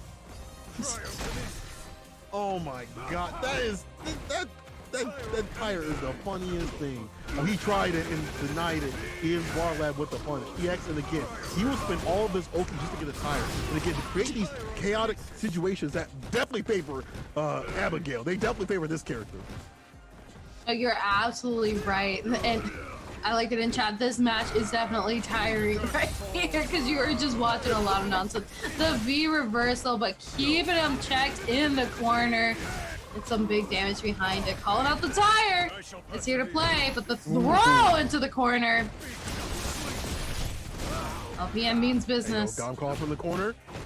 Good interruption right here. There's a retribution. He's finding the hits to do it. And again, this is the problem. Is like Warlad caught in the corner. This character, Abigail, cannot hold a lot of pressure. You have to spin reversal, doesn't have a 3-frame of a reversal, just in general. So you gotta hold a lot of this. And the parry would have worked out. Speaking of parry, feeling like third strike, like you played that game back in the day. With tire, saving it, the back dash, throw right back at him there. That tire is. Oh my god, what's going on? It's gonna be the highlight of my night. Seeing the silliness of it coming through. Look again! There's a retribution. And yo, the parry, the tire needs to leak the tire off the screen. Back at him, yo, I cannot believe, honestly, shout out to LPN for playing so well against the tire. As I say, that gets blown up with the charge up. Yeah. Adam with the fireball, hold this, knockdown. The tire in me. Oh, my tire in me, parry. Your tire in me, hold the parry. Using that V trigger though, pushing him back and confirming it into the match. LPN finally taken the round, but that was a whole lot of silliness right there. LPN says, no tires, I like to walk. Ain't no cars in here, ain't no motorcycles or bikes, we walking. He got the sandals on, he's in for the long haul. And I feel like the parry actually on the side of Gil is actually helping out in some of these situations to negate any sort, like be able to get his stuff going, right? Like I feel like the parry actually is kind of coming through in the clutch of some of these slower normals and starting situational, you know, as we see like the retribution stuff like that. So, and LP is maneuvering this stuff pretty well. I feel like he's actually got a game plan against the tire, which we haven't seen from too many players. No, you're absolutely right here. But going in with a big grab, keeping him in the corner. Yo, that's a what? Jumping light EX. All right, What yo, is- mix. Oh, but he's gonna get thrown. Yeah, and the V shift though to keep him in the corner, the big crush. Now it works. Knock him down to the ground. Round 2. Fight. I can feel the years. LPN just growing gray hair. The wrinkles are forming on his head. He is getting stressed. I know what every time the ball seems like Project Tears, there's a crush. My man is getting stressed. Oh man, talk about stress. I'm stressed right now. Oh man, yeah, talk about stress. I'm stressed right now. watching all this damage stack up. LPN is just not letting Bloodlad press a single button here. Tires on the screen, you gotta be careful. He spent all that bar? Yeah, he spent the bar though to try to keep the plus frames going. It did help out in the club. You see a lot of gray life on the deck. Holds this, no crush, luckily wasn't fully charged. Cancel right there from Bloodlad. He can still make the comeback. He can make the return no receipt. Jump in too shallow. LPN with the EX anti-air. Ooh. Ooh, looks like the trade there, but it worked out in LPN's favor. Gonna take the round, and this is going to be a good situation here for LPN's team because all he has to do is face off against lag.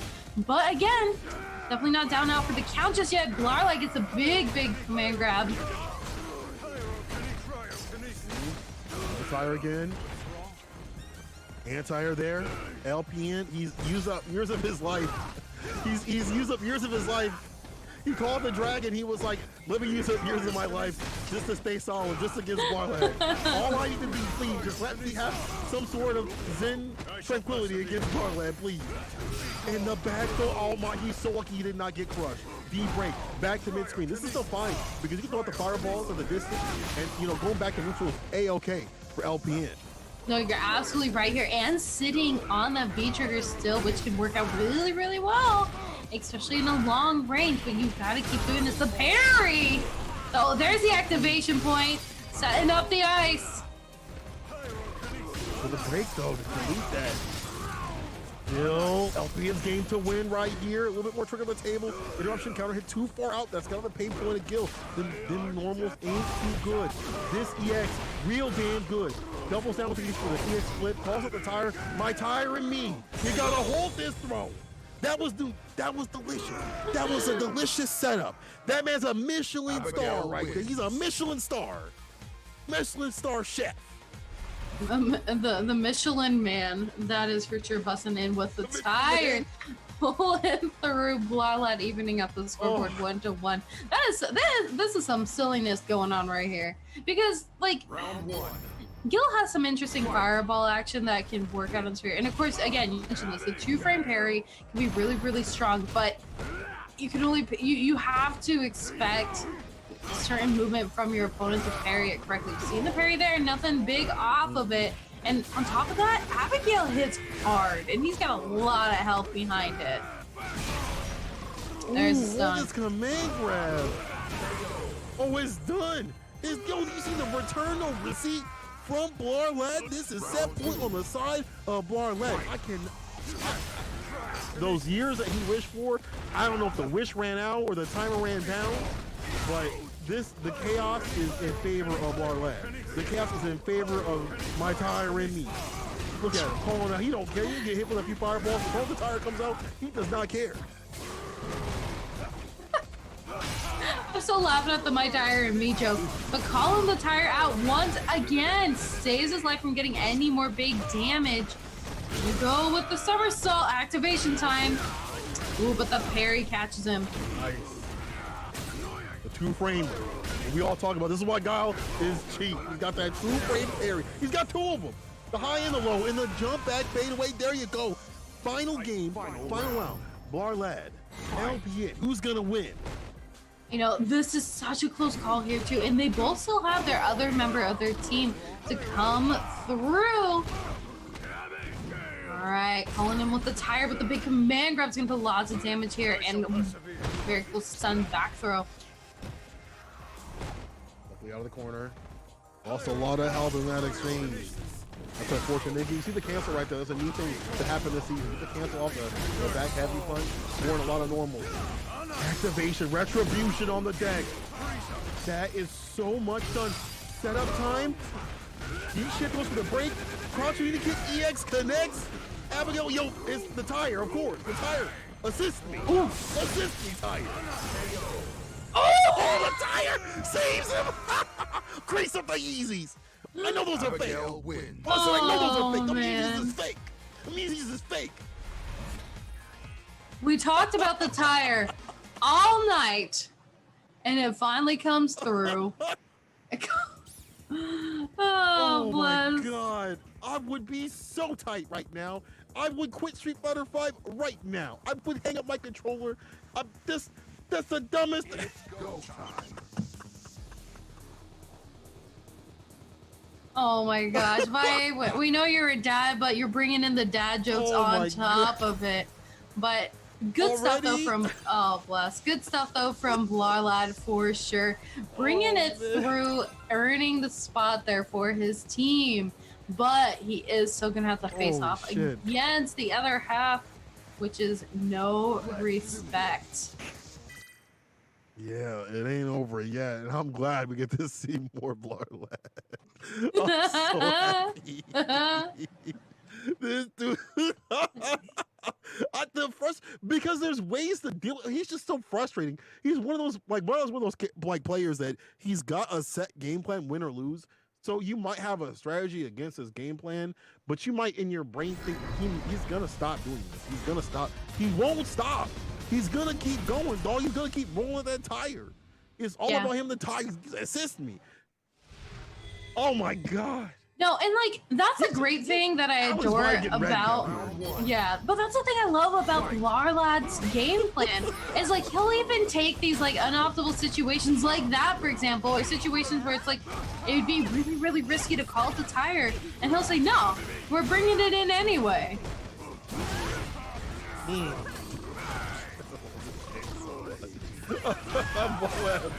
Best Abigail online, let's go. We ain't seen him in online tournaments. Let's go.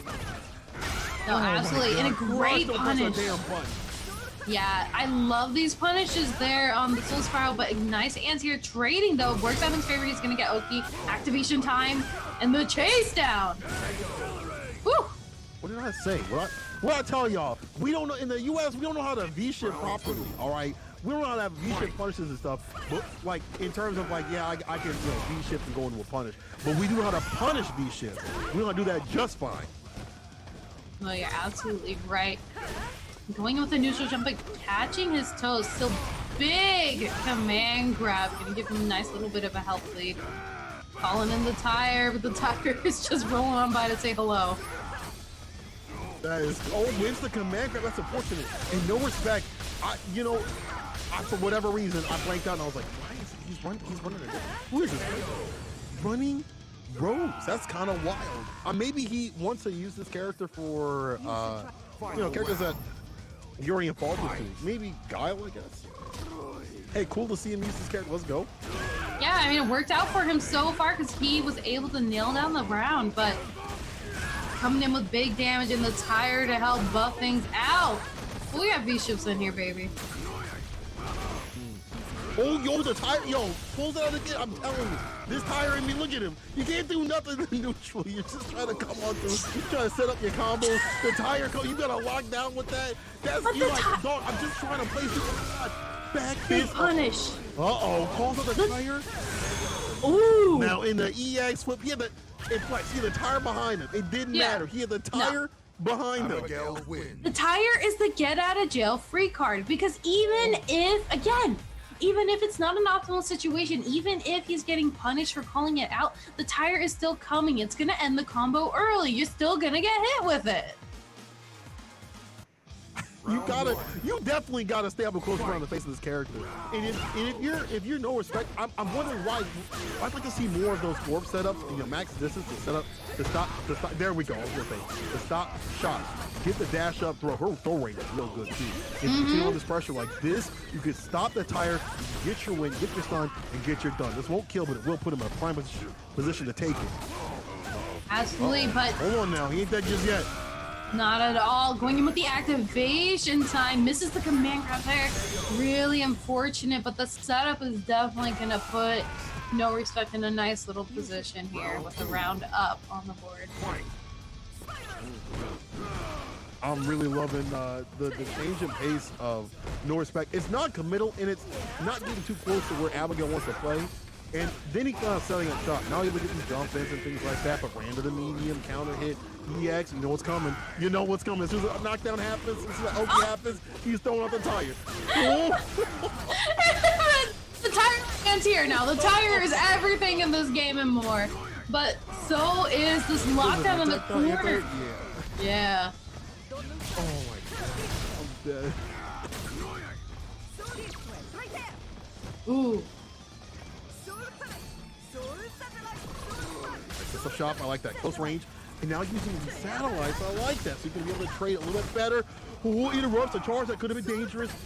Stays away and stays solid. If you stay in this max range game, you might be able to take this easily. If you eliminate the armor with the tire and me, baby. It's all about that tire. Oh, you not dead just yet. Not dead just yet. But the tire might put you to rest. Michelin stars. He's cooking. Feet reversal. We're not eating here. In the explosion.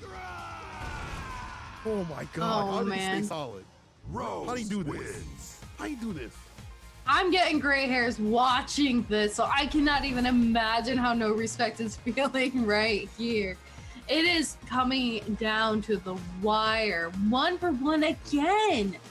But Gualad's still sitting nice because he's got a whole other teammate behind him to still pull it through. Yeah, I think at this point, even if you beat Blarlad, it don't matter. He's stressed you out so much, you gotta worry about somebody else. It could be a small baby, it could be an infant, and you'll probably lose after as much stress as Blarlad has placed on poor Team No Respect LPN. Neutral jump, damage, not the biggest jump in, but put it back to mid-screen. It goes in for the crush, jumps over the tire. He's figuring out a way against the assistant. I like that. No, absolutely no punish there on the EX Spiral Arrow. That is okay. We're bringing the tire out again. Telling you, I'm gonna get out of jail free card. But gonna have to take the throw, stuck in the corner. There's the armor, the catch in the skies. The tire's time to shine. And the tire still saves him. Okay, run, punish. Yeah, there you go. It's punishable. All this. EX does not connect. And you see the problem that No Respect, every time he puts on the orb on the screen, locks down Blarlad, locks him down from calling out the tire. If the tire don't come out, then No Respect don't gotta worry about that. But the minute the knockdown happens, or there's just any time that Blarlad can just get that B skill 2 in, it's a wrap. No, you're absolutely right. And I'm it is pretty minus here with the V skill, but I'm surprised that No Respect doesn't use that as an opportunity to negate the tire, especially when it comes out there. Throwing out the double spiral and jumping over the EX, but here comes the tire.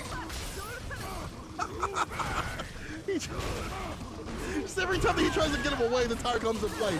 Nice chase down on the V shift. This is what I was talking about. Has everything against the V shift. Don't know how to use it for a full punch. EX connects. Final game, final round. It is every time that Blarlad has a lead, you see No Respect panicking. He's like, I gotta take it from this dude. This dude is just pushing me down. And he had the most health in the game, right? He holds this and holds that. The flip. Oh my god. Oh, bless. No, it is nice punish there again on the Soul Spiral and looking very, very clean. But again, nice answer with the throw. This is what we like to see. The tire is such a huge tool here that Blarlad's losing, but Blarlad's gotta have a good defense right now. He's one hit away from stun, uses the B reversal. Just stay away, just stay away. A nice B trigger side switch. That'll land the win for No Respect. Blarlad finally take it down. That was a big boy. He had the assist floating around him. He took down the boss plus the assist. Good stuff to No Respect, but his job is not done. Absolutely. His job is not done. I think that lag is still up on the deck, right? No, you're absolutely right. It is not done just yet. He still needs to pull it through one more time. He's in the chat. My blood pressure. Oh, yeah. Yeah. Yeah, you ain't done yet. It felt, honestly, it did feel like Blarlad was like two people. I mean, basically, the tire was its own whole character. Like it's Abigail, but then it's the I'm telling you, Street Fighter V, the 5th character, the one that we don't know, it could be the tire. Be the tires looking strong. If that rolls in on a trailer, I'm done. I'm done playing Street Fighter V. I'm done commentating the game. There's no reason. It'll be too OP. I don't want to deal with it. Luckily, no respect, don't have to deal with it. But you know, my man is tilted. If he came in the chat, has something to say about that. Like he's definitely feeling tilted. Let's see if he can take some of this energy as heat and pull in this match. He's got to fight his old mate Yuri from lag. Yeah, it's gonna be a little bit interesting here because again, we're talking about a rushdown character versus a character that excels at mid-range. So right now, looking like no respects game just because the damage is on deck. It doesn't take a whole lot to bring it back, especially rocking with the Aegis, but still, it looks like lag having a hard time getting confirms in. Let's find that one though. There's a 3-piece knockdown. V-shift in play. Call up in the corner, and that's why we see the EX, but back at him. I like that reverse the situation. Reversing the pace and putting them in their place. Corner position. Back off. Aegis. The lockdown. Crouch fears cross cut. Alright. And just not enough to pull it through, even with the Ignorant Thunder. No respect, still able to stay in it. I like this lime green suit, by the way. You know, this thing is I think he used this just to be off-putting. This lime green suit looking like something from like some, like, you know, that zebra gum, that nasty zebra gum that people used to eat. Yeah, you know what I'm talking about, where it like had flavor for like 5 seconds and then it was gone. The suit looks like what that tastes like to me. It just like 5 seconds of decent flavor and then it just goes gross. Yo, Kuba coming through with the Party 52. I see you. Thanks for the love. You're coming through with some 2v2 action. Now, Lactario going up against no respect. Urian on Rose action. Fade away and play. Big punch. One more hit to Absolutely, gotta be careful here too. Again, charging up with the Ignorant Thunder. The Aegis is still on the screen. The EX knees gets caught. And just not enough to pull through. Rose no respect, wins. add another point on the board, taking it one step closer. I really like the back and off at the distance. If you throw the EX knees out the wrong spacing, you can punish those. Normal knee, you can punish those. And a man like No Respect, who's been playing Urian for God knows how long, knows how hard it is to be a gorilla in the combo. Sometimes you just don't land it from tree to tree in the right way, right? So you know those things, you know how to play. One on the board for No Respect. He's looking pretty strong. This is looking like Lactario's a little lost in this matchup. She's a new character, I get it, but it's looking a little long for homie out here. Yeah, definitely looking to be pretty difficult to come back from, especially because Rose can excel at that mid-range or even long range. She's got great projectiles here. We're seeing that Ash is constantly throwing out the Soul Spark, but locked in the corner. She uses the reverse to try to find a way up, but gonna get thrown. Fireball. Take back your turn. Y'all back at him though. Goes up the EX. In the setup shop, I like that, but I also like being trigger activation. Show me something sick. When you're caught up in the corner with Aegis, beat shift goes for the break to deny those +1 situations. That was so smart. Again, this man knows Urian. He knows Urian. The trade combo, so in his favor, has the health lead. Air fireball. Don't get got. Stay sucker free on a Sunday. In the walk-up throw. Okay, lag, I see you. I see you. Yeah, I like the confidence with the walk-up throw too, knowing what options No Respect has. You know, even with a bit of unfamiliarity maybe with the matchup or just frustration, still able to pull it through round for round, but still sitting nice for No Respect here. Taking the throw, evening up the life bars. Knockdown. Even when you want to go for the Ignorant Thunder, you know, the Ignorant Thunder, you know, when you want to stock up on that, she doesn't allow that. She's got the full screen orb. EX comes through, and this is going to get punished. Yes, sir. Knows what to do in negative situations. Turn this into positivity. Absolutely. Throwing out second Aegis confirm into the critical art. Big damage and a big extra one on the board, across the board. Things even it out right now.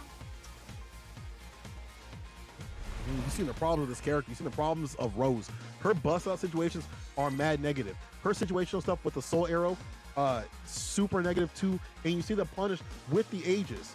Lagtario showing you that you can use Aegis as a punch in some of these situations. Sometimes I watch Urian players and I see something negative and I'm like, bro, if you hit him with the Aegis to start your game plan, Lagtario knows this. We're 1-1 now.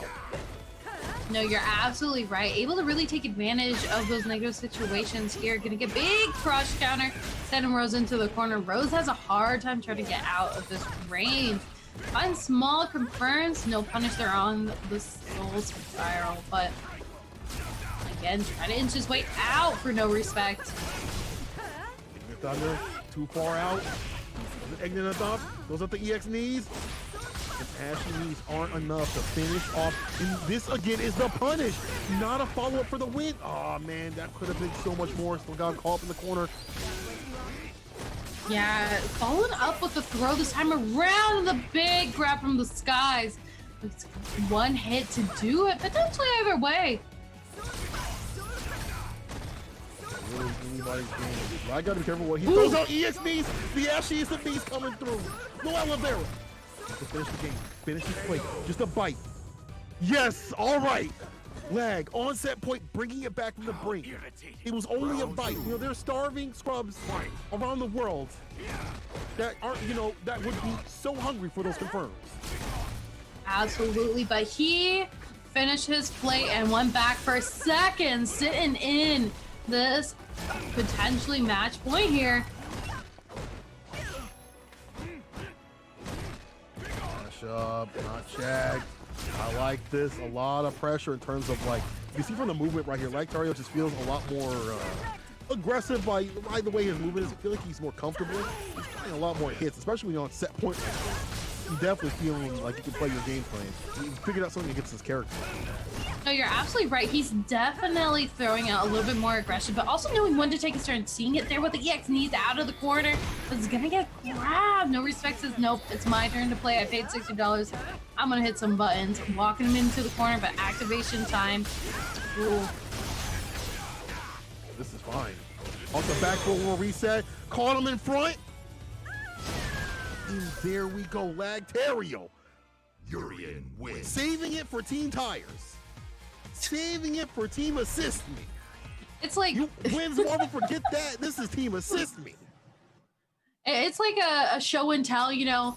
Blarlad brought his tire to show the teacher. Urian bringing his favorite mirror. Just pulling through. Yeah, and mind you, this is my favorite mirror. I look at myself every day. You know, Urian be that kind of guy. This is me right here. Hey, if you're playing Urian, you're definitely that type of dude, okay? You definitely, you pick top tier, and you be super top tier if you buff up this match arena, $117. That's a lot. We can get a lot more, though, because I see a lot of you watching this. I see a lot of y'all in this chat enjoying this great action. If you want to support Team Tiers, I almost said Tiers, I did say Tiers, but Team Tire out here, hit the promo code WNFO21 _21 SFE for that free 50-cent donation. And on the right-hand side, do the sponsor quest. Fill out the pockets of these players, people. If you got some scrap, throw it their way for some more fire play. Street Fighter V style, people. 2v2 action coming through. We don't let the people know what's going on. And also, like I said, hit up that match arena. How is that promo code not used up? There's 600 plus of y'all up in here. Hit up that match arena. Let's go.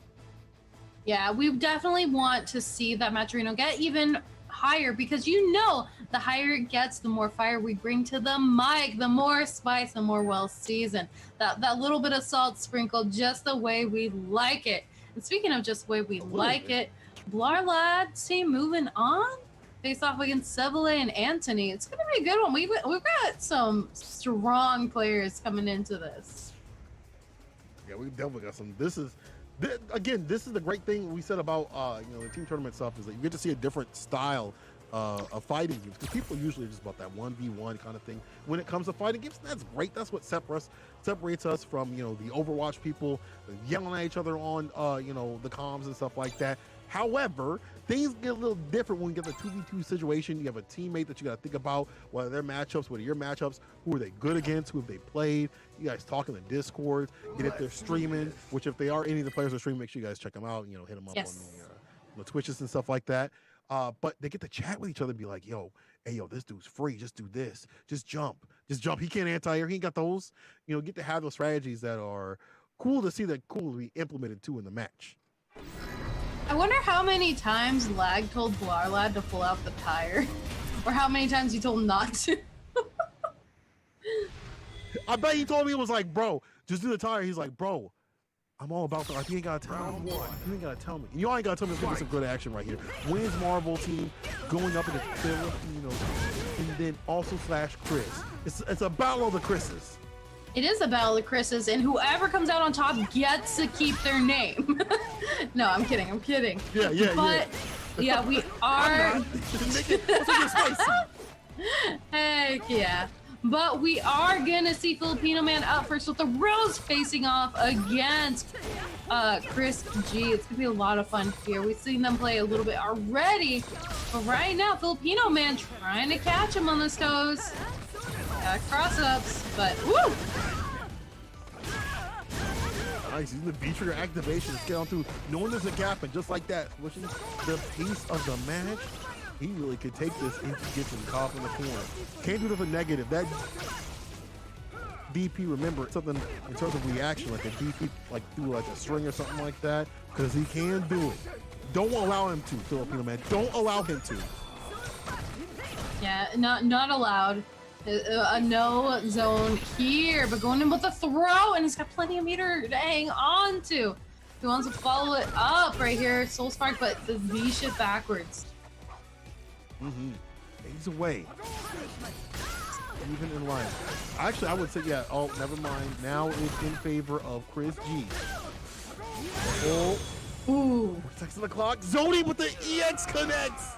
Catching them hands. We've seen this before too. Utilizing that EX Soul Spark with those invincible frames at startup, great tool, but also great punish coming in with the EX. You'll love to see it, but didn't land once, do it again. I love it. Wake up with a DP, keep it going.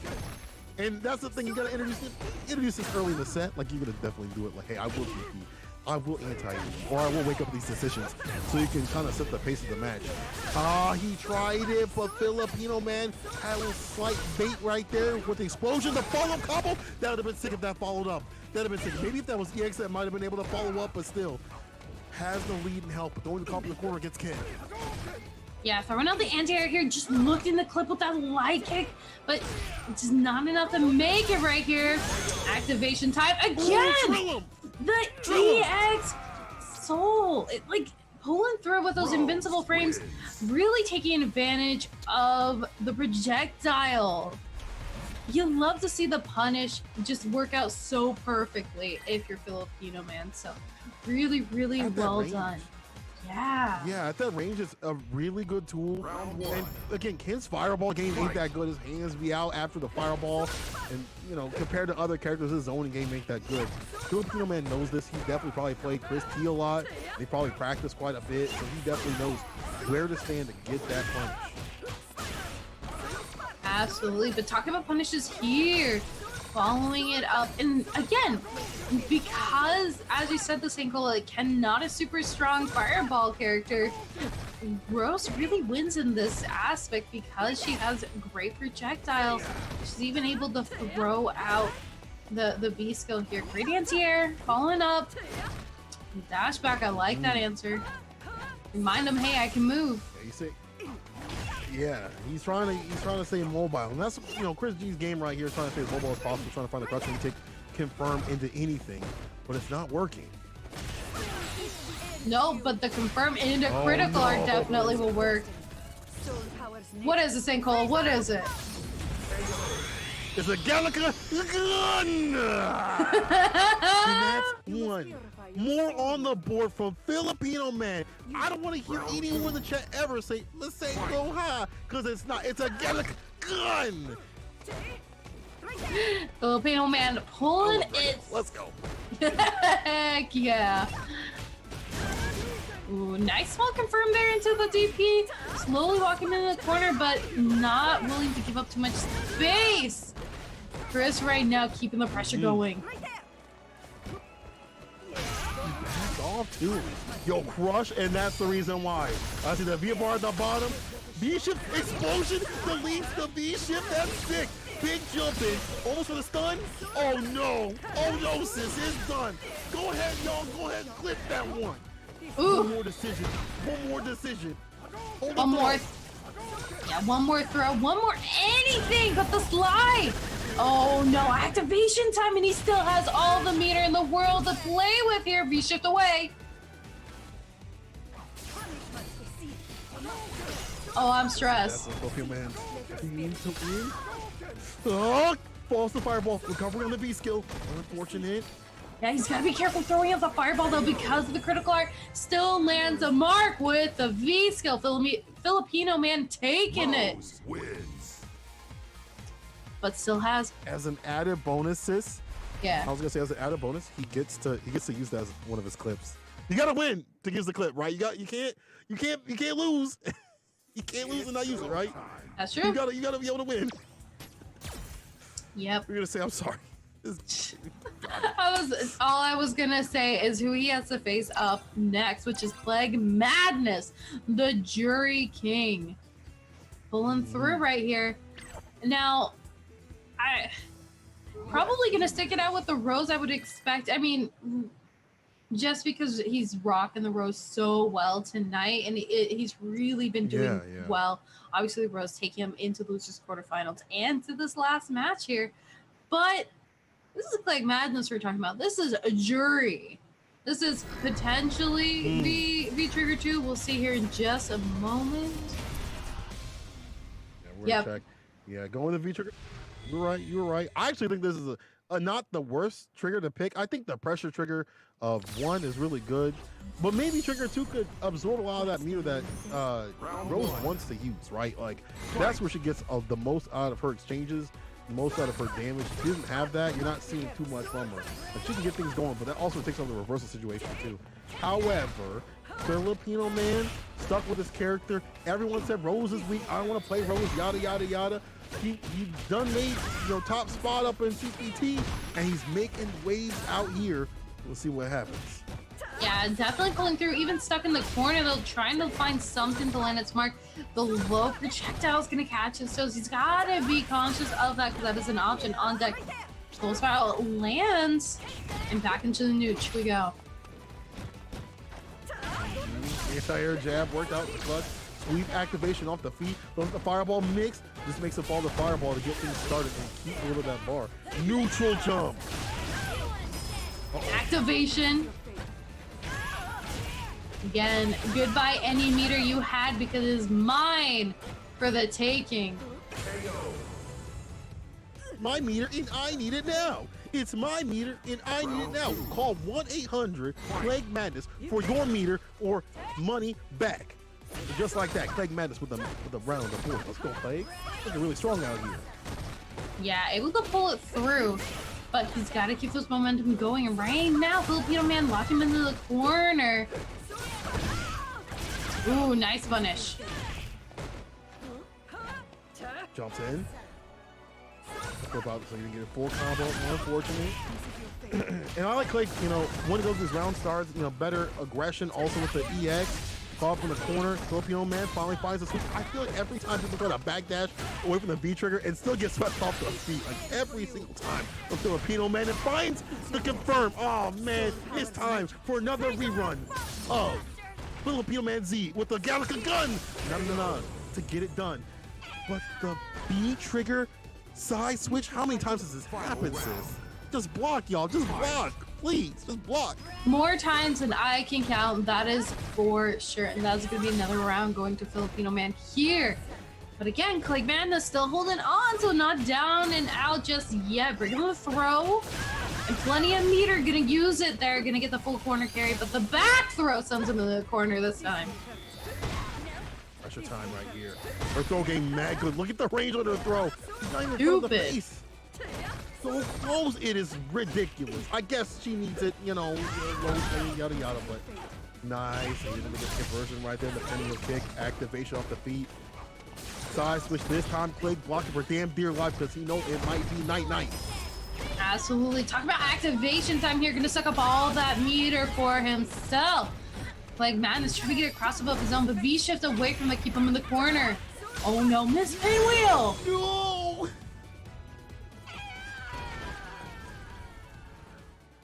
I understand. I get it, Clegg. I feel you. I would do the same thing too. But damn. The level of Filipino man's defense has been mad good, though. The level of heartbreak behind that oh no that you just had, like, I felt that in my soul, and I am sure Clegg did too. Oh. Clegg's no stranger to danger. You know, those things happen to the best with every character. So he'll shake that off and go in this round, but it's right here. Filipino man staying strong with the first round start. Already got him crushed off the feet. Clegg with no confirmation into V-trigger just yet. Once that on-hit situation, on-block situation, I should say. No, you're absolutely right here. Again, following it up. Nice air-to-air here. You got a big life lead if you're Filipino man, keeping the corner pressure going. And very intelligently at that. Look at that combo ender. Like, he's keeping this corner pressure, but he's not just throwing out every button in the book. He is definitely doing it with intent and purpose. Yeah, and that's super important too. Like, her buttons, they're whip punishable, they're negatives, very punishable by a lot of characters. So to have that awareness and when to press, to a press is super important. And that's why I feel like he melted this character very well. Other people just want to press buttons. He's got a good economy of buttons. But Clegg is spinning on this dude. Here's the activation, though. Filipino man to take back the aggression, take back some of this oppression. Doesn't follow the fireball, backs away from the throw. Yeah, gets a nice little anti-air out of it again with the teleport to Soul Spiral. Ooh, but activation time. No punish.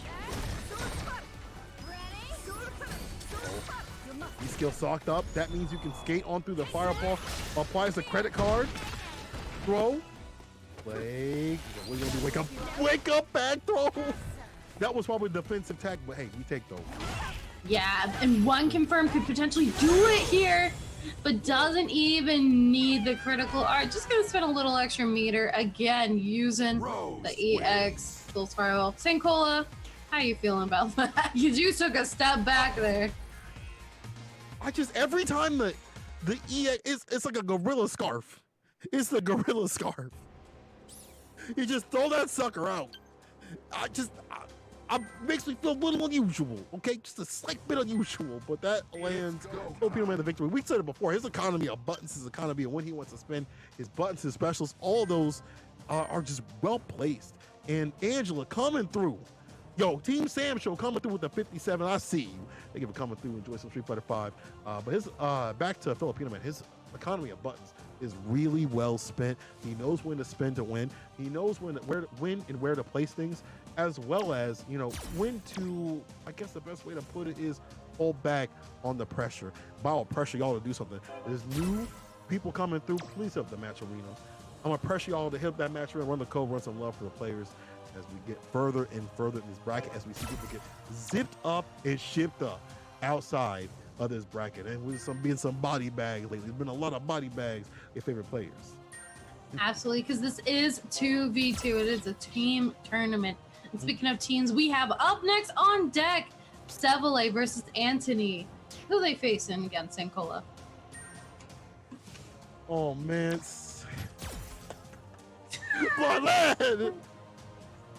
My boy, I'm sorry, Lag, bro. I'm so sorry.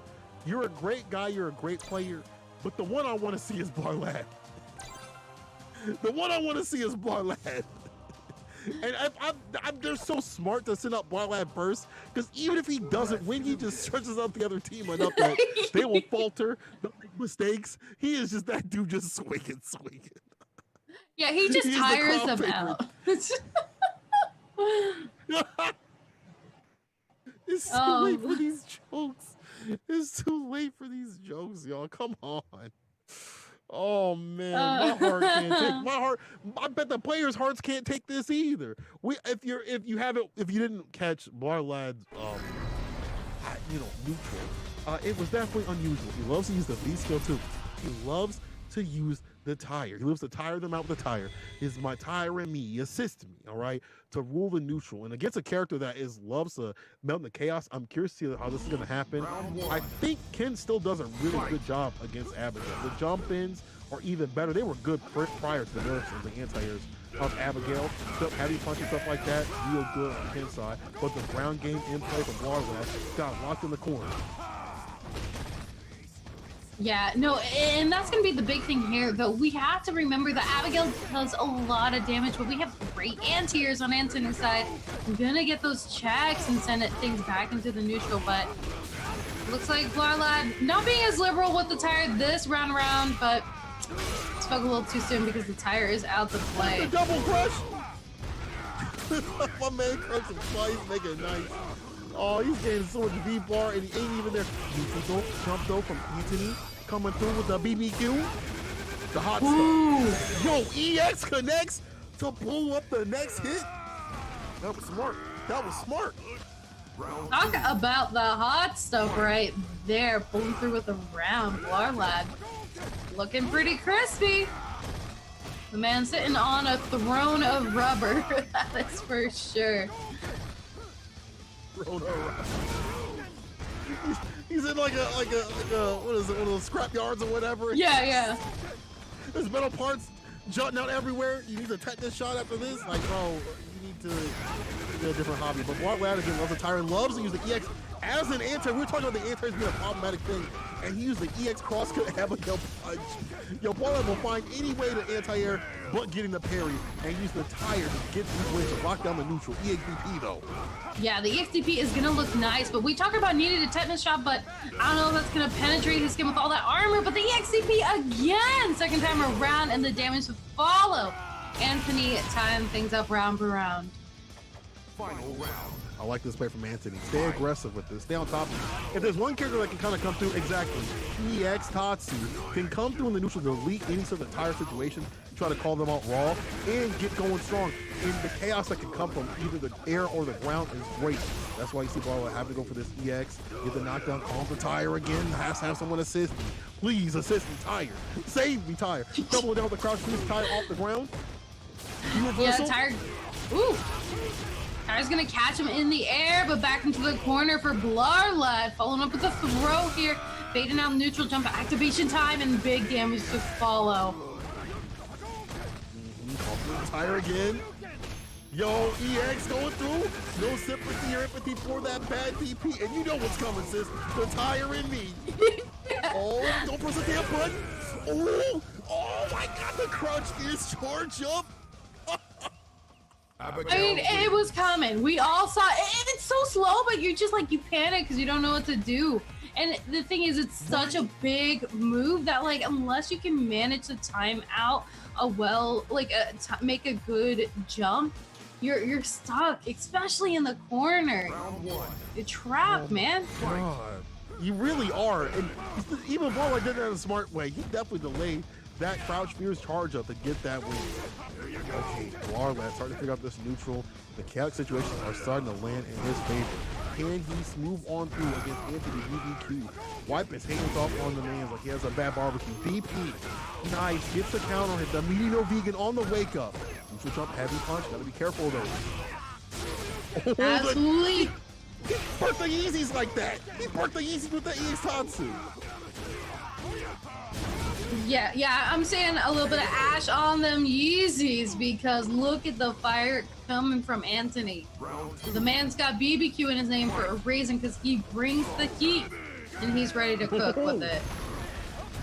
See, we down the menu. He shifts away from that Oki situation, applies the DP, jumping heavy punch. Again, you see BlazBlue having trouble with that jump, especially if he's not got any bar to use armor. And it's not even a full, one frame armor situation. You got to hold that. Go up in the corner, tech to stay alive, but still the pressure is applied from Anthony BBQ. He's not even challenging these runs. Absolutely not. No challenge here. Misses the command grab. That is huge, and he's gonna get the stun here and be able to close it out if he can finish the combo, which he can. My man said, I'm holding north to send you south. Anthony with the BBQ on it. With the BBQ, with the pulled pork too. Anthony I really like the fact that he's using a lot more air approaches, the deep dish EX Tatsus, the jump fierces and things like that, changing his jump arcs, and seeing how much trouble BlazBlue is having with these entire situations. Not just that too, but the aggression to follow.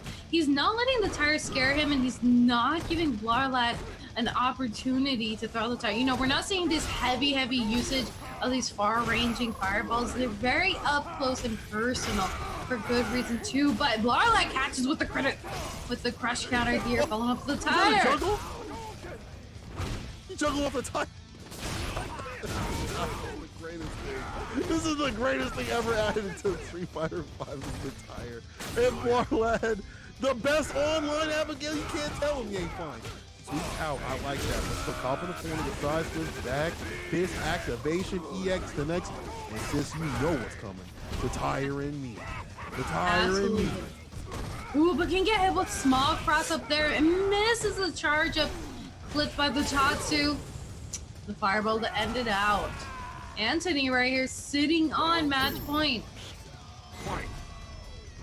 The chaos that Anthony is putting in the big jumping off the fierce. I told you about that button. And the problem with Abigail's got to be predicted with your anti-airs, and it's not working out. Crouch fierce too slow. You drive to the forward fierce and you're with, you get hit. Caught up in the corner. My man's jumping, feeling froggy out here. Air Jordan's punished. No, nothing from that. Oh no, I can't believe you punished that, sis. Absolutely not. You left Abigail alive? Yeah, you never want to leave Abigail alive because look at this comeback right here. Big damage to follow, and he's still got the tire coming his way. Just give it a minute.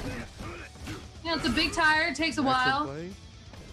Takes a second to come out, but you know it's gonna log down the neutral. Medium, gotta be standing to be able to check that. You see, he tried to do so, crossing the kick, no conversion. BlazBlue going for the triple dip with his It wasn't enough. It wasn't enough. And Anthony with the EXDP to do it. It wasn't enough. Miscalculations. Yeah, I think just a little bit too much health on Anthony's side. Really unfortunate situation there for BlazBlue. He is gonna have to take his tire home with him, at least for now. But Anthony still has to face off against the other half of BlazBlue. We brought the tires, now we're bringing the mirrors out.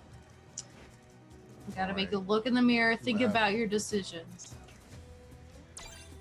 I feel like, I mean, we saw like Terrio, once he got going, he was super strong, right? That was kind of how he operated. So I'm curious to see how he's gonna go up against Anthony, who is, if you beat BlazBlue, you beat the dude with the tire, you definitely feel like you could do anything. You feel like you could do damn near anything. You beat someone like BlazBlue with a V skill 2. You probably took a lot of health off your life. You know, you're probably 50 years older than you once were before you put your hands on the sticks. But you probably feel like you could do damn near anything. And you're powered up. Let's see what happens in this match. You know, you got the Urian, who is still strong, still top tier up in the cut. Curious to see how the heavy punch DP deals with a lot of what Urian wants to do. You know, like the fireball game a little bit slower in the cut, can't be charged in front of the face. It'll be instantly reacted to. Very curious about Anthony BBQ and what he'll do. No, you're absolutely right. But we also have to take into account, because he faced off against BlazBlue, there is going to be a little bit of that mental fatigue setting in there, because you have to think about that and you have to shift your focus because you are facing off against Urian. You talk about the heavy DP there, and I think that's going to come into play pretty well into this matchup. But if we're seeing, we're going to see the V skill 2, so we are going to see the Ignis Thunder, so that is something to factor in, a little bit better fireball play if you have the opportunity to charge it up. Yeah, you can charge it up and get going with it and definitely get some more extensions. Plus, your normal fireball game is comparable to Tim's. Yeah. Able to deal with the zoning. It's still not as good. See right there, it's okay. You know, you got the EX Fireball also that come to play, but we're gonna be like EX and the Tatsu coming through in the crush and the DP. This is where you don't want to be. If you're Urian, you don't have the 3 frame and your reversal is super slow. And if you try to reverse the tide of the situation, you get jumped in on like this, it'll be a win for Anthony. He's gonna get it. I was also gonna say the DP EX edition from like Terio's Urian can be weighted and baited, and that can be problematic, but Anthony, great round. Solid round right there. Absolutely, and pulling through, but Lag is taking his turn to press some buttons here because it's getting huge life. He's gonna get caught with the EXTP though. For anti-air back throw, opportune position here if you're Anthony because you got all the meter in the world, you got DPs, and you got a couple hits of stun, but V-shift, it exists. Not DP, let's go. Big jumping up the fierce, caught him reaching. The big jumping heavy punch from the skies. No surprise, Anthony converts into damage and converts one on the board. I love his aggression, and his corner play is really good. He really makes a most out of these situations. And if you make a Urian player V-shift or use V-bar for anything other than Aegis, you're doing something right. You're definitely doing something right. No, you're absolutely right because Urian relies so heavily on the V trigger. Whether it's even V trigger 1 or V trigger 2, it is, you know, it is a key factor in his game plan, especially if it's a comeback like momentum.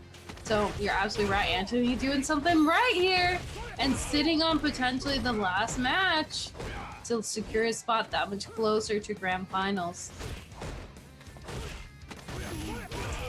Sick to see.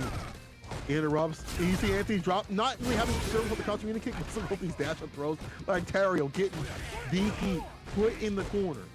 Throw pressure. This is where Ken makes his money. Yeah, finally finds an activation point, but EXDP threads the needle, finds a gap, and just like that, bounce off the mirror. Anthony's still not the turret, still not gonna be denied this pressure. No, but gonna have to eat the fireball there, but still Lag one hit away from death. The fireball will definitely do it and definitely secure him that much closer. Anthony's team, I should say, sitting on match point right here. Anthony's making quick work of Lag out here. It's unfortunate. Finds the experience, something behind it, didn't have a charge. We'll put Anthony in the call from the corner. Finally jump in. You have to be really careful about your jumpers with, you know, when you're playing Yuri, you gotta find the crouch fierce at the right angle, but you definitely get a big reward if you're able to land it. Look at the change of pace. He had all that aggression, but Anthony also has great defense too. No, you're absolutely right. They're not getting hit and finds his way out of the corner, but slowly backing up. You can't give him too much space when he's charging up the Ignis Thunder there, but again, I like this constant pressure from Lytario, pressing every button in the book, getting his money's worth of activation time and big damage to follow. Hey, yo! Let's go, Anthony, with a whip punish. If you will get blocked, though. Oh, nice finesse and blast. So this will put him to rest and put one on the board. That was sick. That was tight. Well, all right, Lag, stay solid. All right. I see. Yeah, I get I'd like to see more of that Ignis Thunder. If there's no bar at the bottom for Anthony, you don't have to worry about the full screen situation. But here we go. Crush wakes up with a reversal. Back at him, though. Yeah, I'm going with a back throw there. And lots of, ooh, I like the punish there. And another big punish to follow. Ooh! Your side swing from the back door. Don't answer. Leave it locked. Leave it locked. Oh no, finesse right there, Anthony. Oh no, and the big finds the confirm. The B trigger. Yeah. Kill. Corner carry though. Yeah, getting nice corner. Oh, that would have been so sick if you could have confirmed that. Ooh, but closing it out with the back throw, getting that extra little bit of cushion with the damage. Anthony securing their spot that much closer to grand finals, pulling it through. Man, talk about some Ken gameplay. Like, he makes him look kind of top tier. Like, when we're seeing it in these matches, it's looking strong. Anthony kind of sick, bro, and he was already sick before the buffs. But you definitely see that things are working out better for the character for consistency. There's still some inconsistencies, as it were, but the character is definitely better some of his parts. And someone like Anthony is just already super strong. Like, that's crazy, bro. Is that Crack Fiend? Is that really Crack Fiend, y'all? Y'all let me know. Apparently, I don't know the lore like that. Is that Crack Fiend coming through? Am I confused? What? Well, I'm not confused about those. Y'all hit up that match arena. Someone said it was Crack Fiend. The BBQ would make sense. It would make sense. Oh, But anyway, bless. people have to give some love to the players out here. That's some great Kim play. That usually y'all you hop on CFN and the Kim players on the other side of the screen fighting as demons, DP and raw up in the neutral. You could be giving money to good Kim players and showing people what great Kim play is like. It's not crack fiend. All right, I get you. I do get y'all putting in this code and coming through in that match arena, giving some love to some great Kim play. We're at 150, 50. Let's get 169, 69. All right, let's make it nice. Let's make it nice. Yeah, getting that much closer. Make sure you can use that coupon code. It adds a free 50 cents to the prize bill, as well as completing sponsorship quests on the right-hand side. Again, this all goes to support the players, which they're putting on a great show for you tonight because they are hashing out some fantastic matches. It's been a really good night. This has been kind of wild, not mild. This is what I like to see. Team tournaments make me feel unusual. Just the fact that, again, you're fighting so that the other person doesn't yell at you, that they're not mad at you. There's a team dynamic, and like if you mess something up and your teammates just like, bro, you're free, bro. I shouldn't have teamed up with you, bro. But there's a whole dynamic of characters and stuff. That's cool. But what's important to me is like the team dynamicy that comes through, that people, when they get upset at each other and they're like, why did you miss that confirm? The chats that come through, oh man. I love the variance of tournaments. It's always good to have like our normal shows that we have every single week. But team tournaments, it's a different kind of spice to make it nice out here. You know what I'm saying? Yeah, it definitely hits different, but that's why we love them and that's why we have them. And speaking of, who do we have up next on deck? Let me check here. Looks like we're going to be having Filipino man Chris CCH going up against Sevele and Anthony on the deck. And I feel like, Chris CCH kind of wild, not mild out here. Filipino man was doing a lot of work, so that's a really strong team. But Sevele and Anthony kind of on fire. Yeah. Sevele, he's very creative, as people would say. He is very, very creative. He is a very creative player, as someone with the resets and stuff like that. But I love his Lucia, and she's been buffed this season, so I'm curious to see how far he can go in this bracket. Yeah, no, and the other aspect, he brought his Crayola, that is for sure, but we're actually going to see Slavic Gold up next with his team. Ooh. It's going to be a good one, that is for sure. Yeah, this is Winter Falls. My bad, we going all the way up. Oh.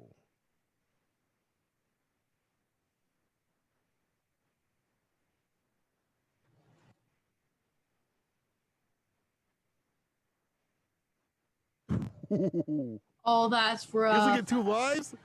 Oh, you gotta hold. Oh, the pressure. That's unfortunate. You already gotta play against Luigi and Samurai, and you don't even get like your teammate. That's rough. But that just means everything's okay with Amigo, Yeah. But yeah. But that just means that if Slavic can pull through and get that victory, it is that much sweeter. It is that much better. That's a but good then point. That's you true. also end up in grand finals still by yourself. So you have that kind of on top of it to think about. That is true too. Yeah, you definitely don't want to be in grand finals. Even if it's winter side, you probably do get the reset, right? But again, that will be a sick thing. You get all that money by yourself too, though. You win you're part of the pot by yourself. You definitely get to pay for your Uber Eats delivery. So let's see if we deliver some W's, boys. Going against Luigi and Samurai, 2 of some of the strongest of the West Coast. I don't know, man. I don't know. And I still think Akuma does pretty well against Urian. Maybe more even this season than last season. The nerfs to Akuma, but I think the nerfs to the Urian might play a factor. The crouching unit kick being whip punishable is big, and now that Akuma can now crouch unit kick and get Tatsu damn near everywhere, and it won't fall out, is super strong. That means every conversion of the crouch unit kick can be converting. You have to worry about falling out. You need to put the neutral more solid, and of course the demon flips are going to be even more of an issue as they have been. So Akuma, remember, like I said, people, please Akuma players go anywhere. Don't let Akuma players get away with saying, oh, my character's fair or whatever this season, because he's not. Because he's still really freaking good. Don't let the tier list from Japan tell you different. Tokido's telling he's slipping them $5 bills and be like, hey, no. You make the tier list, put Akuma down a tier. Put him into A rank, right about closer to A and B-ish rank. Don't let him do it. That character's ridiculous, especially offline. Oh yeah, and the thing is too with Akuma, he had like, even if he doesn't put out as much damage as he used to, he still has every tool in the tool belt. So maybe it's a little bit slower. Maybe, you know, it takes him a little bit longer to crank the wrench or hammer the nail, but he still gets the job done because he has the tools to do so. And again, too, we're talking about Samurai. So like that's a big, like, we're putting this character with every tool in the hands of such a talented player. I mean, it's a match made in heaven. Let's be honest here. But again, too, there is a reason why Slavic Gold and his team got this far, and it is because they are fantastic competitors. Going to be facing off, though. We are not going to see the Akuma just yet. We are going to see the Guile versus the Urian. It's going to be a good match. But I think we might have seen this similar. Fight. Yeah, we've seen this before. And this, you know, Ignorant Thunder never gonna be helping out, but you know, man like Guile can definitely come through the booms and interrupt that. I still think that Guile is a slight favor in these kinds of matches, even with a 0 on boom. I still think he kind of rocks at neutral, but maybe A just kind of equalizes things. Slavic Gold has played this matchup for years upon years. I know that he knows how painful it's been, and he knows how to rock him. He's still strong as you see his health is still long. Activation, switching sides, EX headbutt, denying the jump in, Hexa throw, goes up the baby boomers. Ooh, the EX needs to counter the baby boomers and throw to close it out. I like to see this kind of action because it totally negates everything that Guile has in his repertoire. It says, no, I don't care about your booms. We're jumping in there, and we're dashing in too, following up the Ignorant Thunder, keeping the pressure going. But we got a little anti-air, got some. Got a few, and with Guile, you got to choose which ones you need to do. Oh, he tried it, denied it with the ashy elbow, flash kick right there. EX connects, headbutt, tackle, put him back down all the way other side of the screen. He's trying to stock up, he's backed off the situation just to get that going, but the jump in, too obvious. Luigi, if you stocked up with the V skill, you know what your players want to do. It's disgusting. They only want one thing that's disgusting. Trip guard into the crouch and you kick right there, Luigi. Let's go. They only want one thing, and that is activation into A just right here. Throwing it out is kind of a shield, but the jumping's gonna save him just an inch. The EX tackle, but the EX flash kick to counter. The All-American with a side of fries. No surprise. You got Luigi with the bust out. It is so hard to read this kid's defense. It is so hard to read him. He's so different with his defense. Other Guile players would have held that for a second, but not him. He bust out when he feel like it. Yeah. Not a big punch though on the EX headbutt.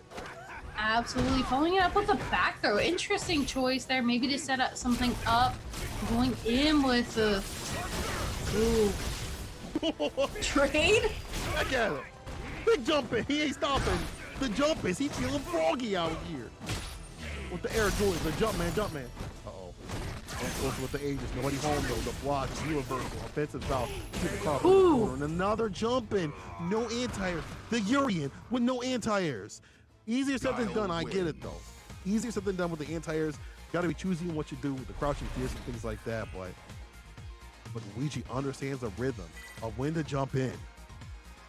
Yeah, we talk about how Urian can have some interesting answers that work out really well, like the EX knees, for example, to negate some of the fireball momentum. But again, you have to be able to have a meter to throw that out, and you also have to be very conscious about it because you can easily get flash kick in those situations. So Luigi's taking advantage of the lack of mobility that Urian has in this matchup.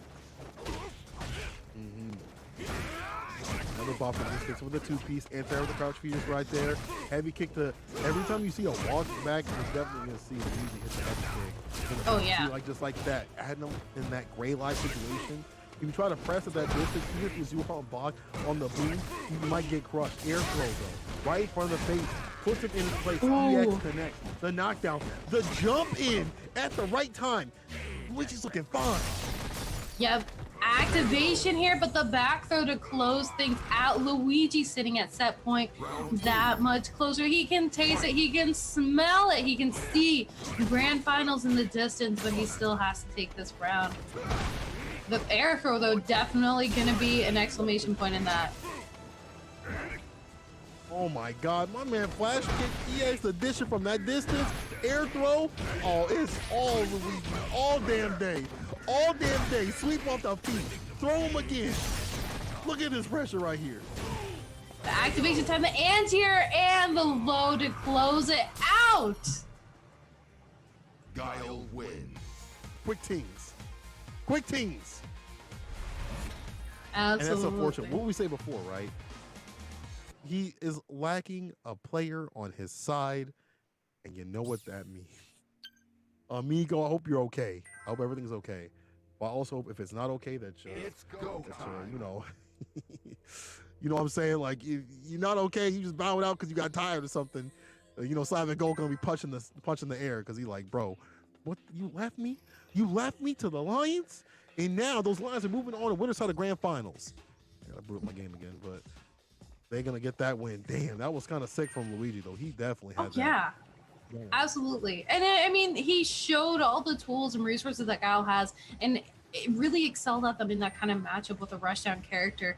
And you love to see that. Slavic Gold, though, not down and out for the count just yet, just moving down into the loser side of things. Speaking of which, we're hopping down there to see Filipino Man and Chris CCH facing off against Sevele and Anthony. Oh my God. Team Fire, Team Hell's Kitchen out here. Those dudes.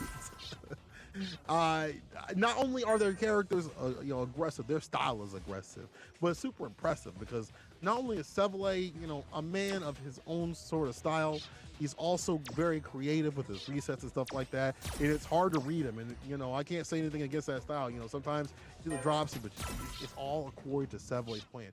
Same with Anthony with the aggression. It's super good on his side too. And he's been able to stay solid when he needs to on defense. So that team, super strong. But if we talk about aggression, we got to talk about Chris CCH, the young man, which is constant pressure. And the Sakura pick that he's been using for damn near how many Wednesday night fights has allowed him to, you know, just run people over. And Filipino Man has just stuck with his character too. Everyone drop rows. He makes him look super strong though. I don't know. No, you're absolutely right. So it's going to be interesting to see how everybody can kind of plan things out. Again, you break down, we have Filipino Man and Chris CCH, both extremely strong running through, making losers bracket kind of look easy, but also, you know, it wasn't, it was a few couple close games for sure. But we're seeing the same kind of flavor from Sevele and Anthony, especially in that last match. Anthony, bring in the heat, bring in the flame, the fire, cooking, Blarlad and Lag is barbecue. He's got barbecue in his name for a reason. Now I want to see what he's cooking.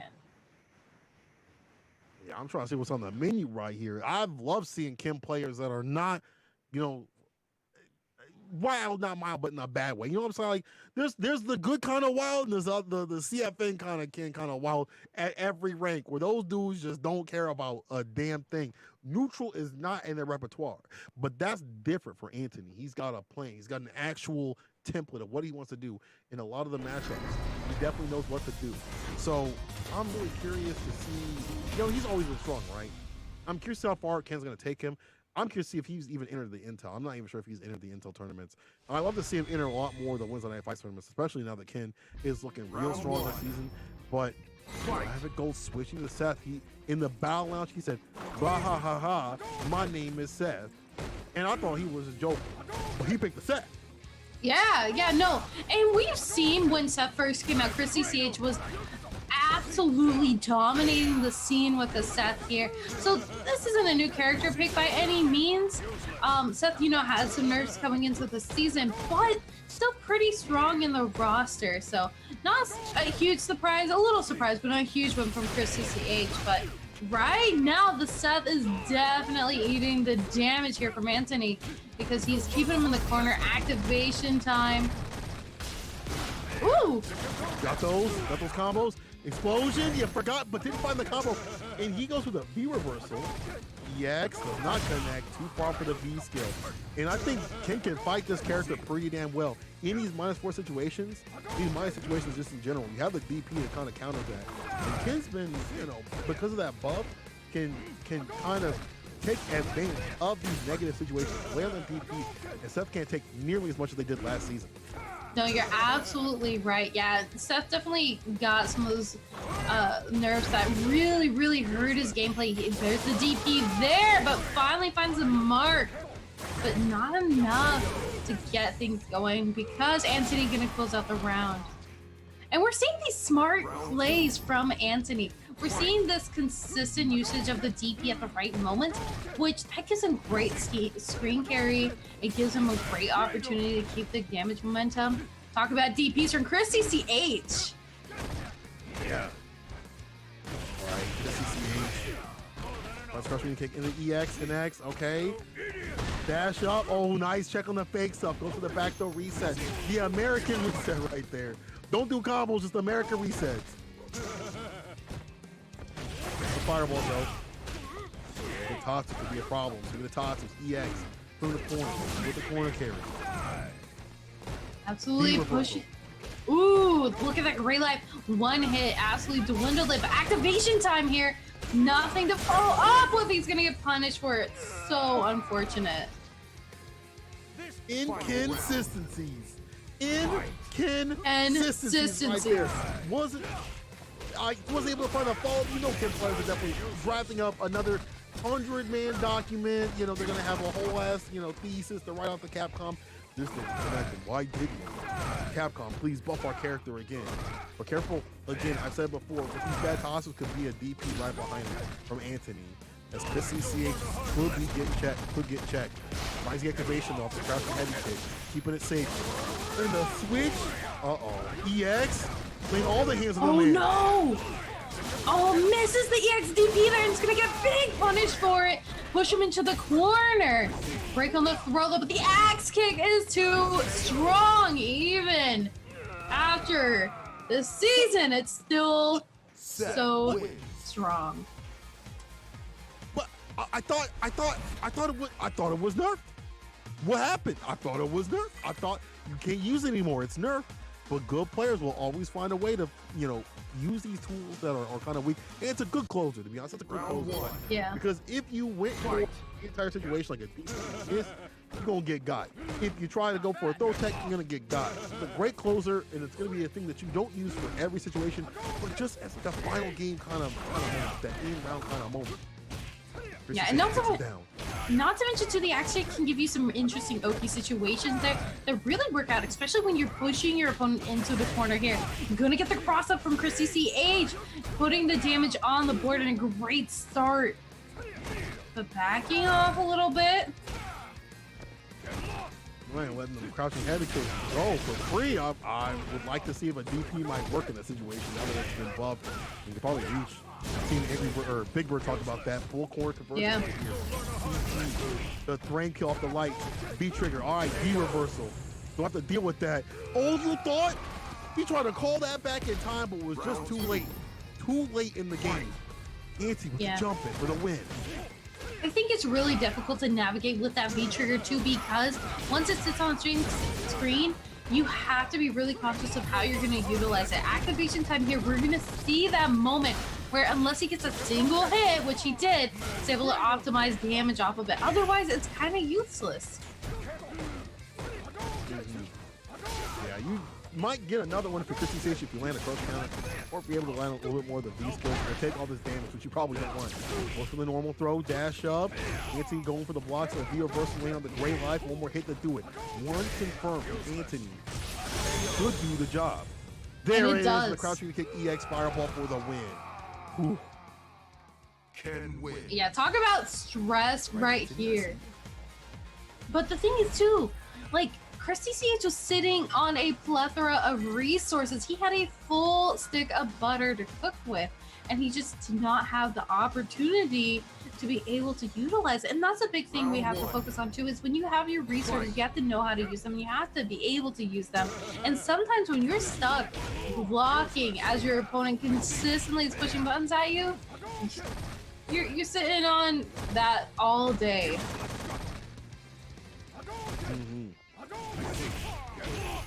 CCH with the axe kick, getting through the fireballs, crouching heavy kick. Anthony, he's fine to swing out some of these buttons that, you know, Anthony won't even deal with or try to press during the strings. And we haven't seen him try to press during the strings of the Tatsu. Maybe the variation has been too much. Does land this in the middle of a combo for medium punch. Throw as well. The stun is rising. Yeah, but utilizes the B reversal there to get rid of the stun, but it's just not enough to pull through. Christy CH closing out the round. Sitting actually at a match point right here. Yeah, he's looking super strong. And again, the axe kick. Don't be pressing those damn buttons. Try the V skill right through with the throw or the dash up. Chris denying a lot of this approach. I can see some more approach from Anthony. Does find the EX DP and the throw pressure into the corner. Dash up, throw again. Anthony a little bit more aggression. All right, the activation time again. Yeah, the DP is going to save the day, but not going to last that long. Finds his way out for Anthony here.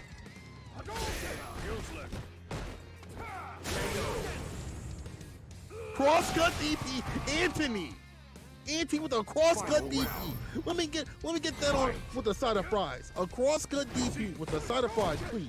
Let me get that to go. Put that in the doggy bag, because he is about to go over. Chris CCH is solid. But I think the neutral play is definitely the favor of Seth.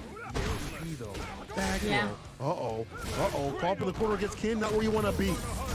Yeah, gonna get hit with the cradle there. Even with the V trigger though, he has to eat lots of damage.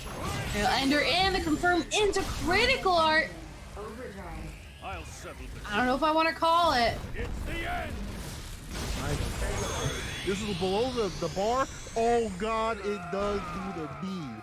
It was when it's past the stun bar, it's 99. And all right, Chris CCH past his bedtime and going past Anthony. Bro, that was unfortunate for Anthony. I feel like he was starting to find a rhythm, and it just didn't work out against Chris CCH, who just plays at his own pace, at his own space. So now, you're absolutely, yeah.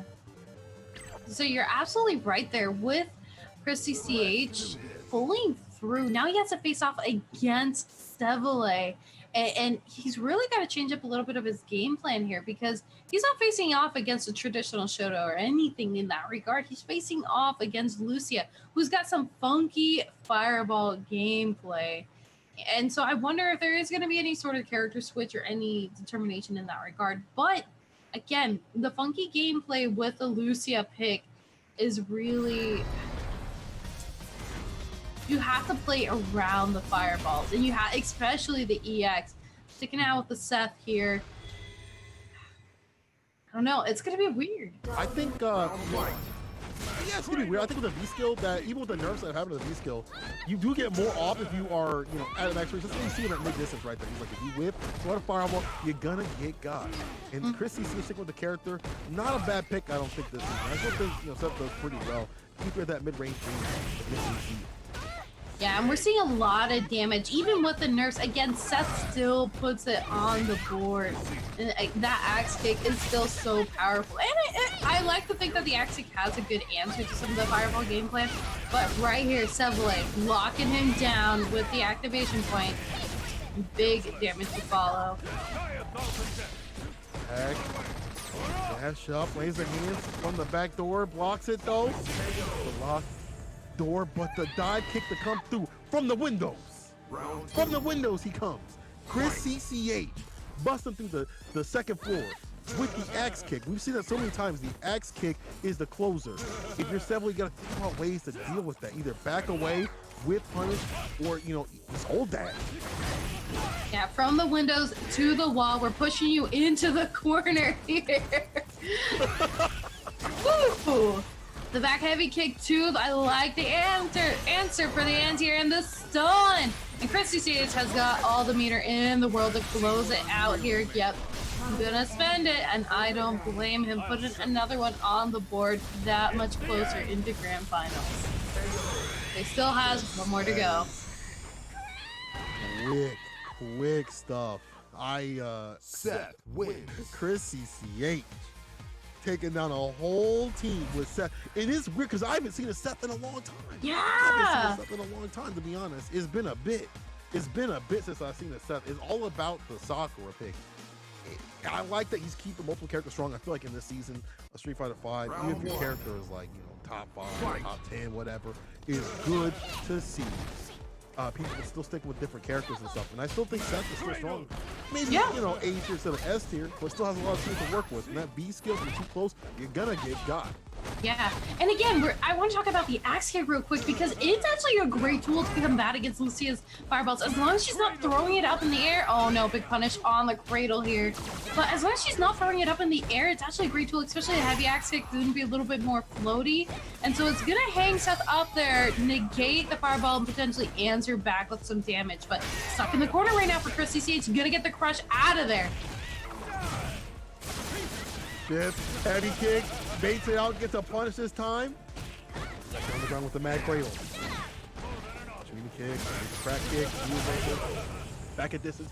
DP again. Chris CCH had the backing of B-Trigger to finish the job. It's one more on the board. This team's off, and we're going to losers finals already. Chris CCH trying to make quick work of Cephalade. I'm trying to see my man cook, but Chris CCH is keeping him out of the kitchen. Yeah, he definitely is. But right now, again, simply just trying to find these key moments, but nothing's landing its mark. Chris CCH just seems to know the answers right here. Talk about knowing the answers. The man's cheating on this test. You know, he read the patch notes. He read the fat data before he came through. He was like, "No, I know that's negative." You're supposed to learn. You're supposed to you know, learn that during the test. No. I have this right here in my hand. He's got it right here in his hands, right here. The cheat sheet is in his hand. Knew that was negative. Knows what to punch. Chris CCH, I feel like one or two good combos away. Trying to the top two. Landed, blocked it out. Seville. He gets to win the Seville. Yeah, but ooh, with all this. Welcome to the buffer. You're dead. Hey, that's a Seth sandwich to maximize damage. Chris CCH with the extra push of that double team and Seth for the victory. Like I said, just able to like pull out the damage. And we talked a little bit, it seemed like Chris CCH kind of struggled initially like spending the meter, but man, he brought it back full circle. And talk about bringing it back. Going to move through the bracket and land his spot in losers finals to face off against Slavic Gold. Losers finals of this 2v2 tournament that y'all are enjoying. I know you like it. I know you're enjoying it. So make sure you guys are tweeting it out. Let the people know what's going on. And also, you need to go strong in that match arena. Exclamation mark match arena. Run that in the chat. And just like that, you'll be able to put in the code, put in some love for the players. Do the sponsor quest on the right hand side. If you got some you know, change, throw it their way, because we got some more Street Fighter V play. Losers finals. Losers finals. This is gonna be a difficult one. I feel so sorry for poor Slavic Gold out here. Dude gotta do this alone. Dude gotta do this alone. Yeah, and he has to face off against Filipino Man and Chris CCH, who have been absolutely crushing it tonight with their losers bracket run. So, and you gotta face off against Rose, and you gotta face off against either, or potentially Chun-Li. You know, it depends on what Filipino Man is feeling the flavor of. But also Chris CCH with the Sakura or their Seth, and those are all difficult matchups. Potentially, if Slavic Gold's gonna go with the Urian, but we're gonna have to see coming up here. Yeah, I honestly think that, you know, Yuri can do well in all these matchups that are on paper, but you have to win. You have to be able to win. And you know, you gotta win. You gotta defeat two people. You gotta defeat two people. You only get one chance. Slavic Gold, good luck, brother. I don't want to write him out Yeah, I don't want to write him out just yet though, because Slavic Gold is here for a reason. He was able to pull through up until this point, but right now, Filipino man with a huge life lead and lots of damage. Ooh, catching him in the skies. Oh, the explosion! Oh my God, the lockdown from Filipino man had the card anti-air, and right there, one more hit to do it. Feeling fine. Woo! No interruption, finds the Aegis, gonna catch him, and put him in the corner. B shift and play goes for the break. EX connects. He is done playing in neutral. That's The soul of the gorilla. That is so risky though, because throwing out the EX so far, like if that didn't land, how minus that is, risky. And I like it. I like some spice to the gameplay, so I'm here for it. But right now, I'm also here for Slavic Gold putting on the damage. But activation time for Filipino man, going with the back throw, get the opportune position, keep him in the corner. Like the anti-air, try to get the EX fireball air to air with the ashy knees. Crouching and kick, no conversion just yet. Neutral jump denied. Medium kick, that long range. Dealing with Rose buttons. Your buttons are better. Finds a counter hit and just resets for the American Abari right there with the knees off the crouching medium punch. The charge, charging him up and staying solid. I wonder, man, if he wins this, he's gonna be godlike. Slavic, if you make it through this bracket somehow, you know, good luck. We're making this bracket, you're gonna be goated forever. Finds the CA, and that's gonna see a lot of damage in a big lead. Absolutely here, but talk about lots of damage. Activation time with plenty of meter on his side.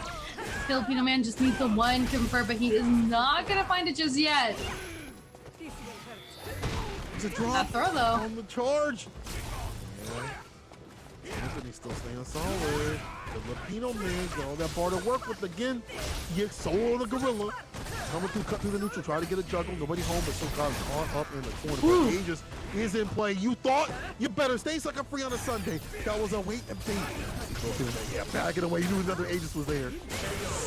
Oh. Oh, the check! Oh no, Filipino man catching the dash. Damn. Man, not gonna lie, I was at the edge of my seat for that one because it was so close. You see Slavic going in with a rush down, but Filipino man had the card charge on deck. He was ready for it, and that's when you read your opponent because you expect that, yes, they are going to rush in. The Aegis went out, and he is ready to start his game plan, but Filipino man, you on something right now. You got something different in the system. Filipino man definitely built different tonight. Even though if only one person that you got to finish off, he's definitely been making some right decisions and some drops in Slavic Gold that's led him to victory. Now, not dropping this combo conversion right here. I said that he missed the fourth medium punch, but he missing this corner pressure. Keep it going, Filipino man with the activation. Absolutely, keeping the corner pressure going, slowly dwindling that away, and we talk about this great throw. We also talk about these punishes on the EXO spiral. This is what I'm talking about. You can't throw it out willy-nilly. That's the thing about Rose is like if you do miss a beat on some of that economy or button that you're spinning, you'll definitely end up broke. Super negative, very punishable. But speaking of punish, that was sick right there. I like that pickup. Back at you with the EX reversal. Putting him in the corner. B-shift goes for the break for the distance and tries to set up shot. That's why you see a lot of these V-break situations try to put him full screen. But have it go with the aggression. I like this aggressive gameplay. This is a rushdown character. And this is guerrilla warfare. Your Urium right here, but activation time. Guerrilla warfare. It's guerrilla warfare right here. You got Oh, this is the punish. The punish with the Aegis.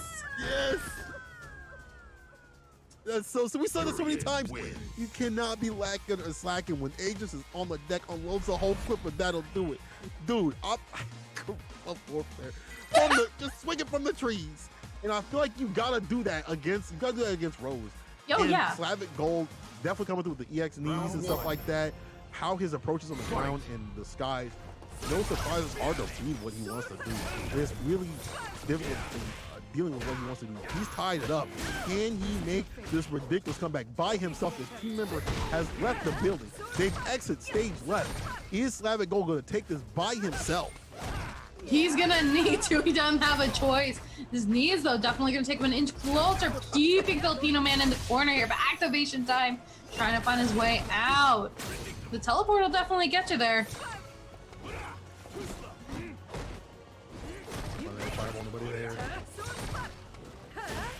Too far to get the punish. Slavic Gold trying to find his way in. Eating a lot of damage, but still has the lead. Fades away from the teleport in the back of Batista Bomb. Clutch, pickup, big punish. Stays in front, and you see again the chase downs on these V-shifts.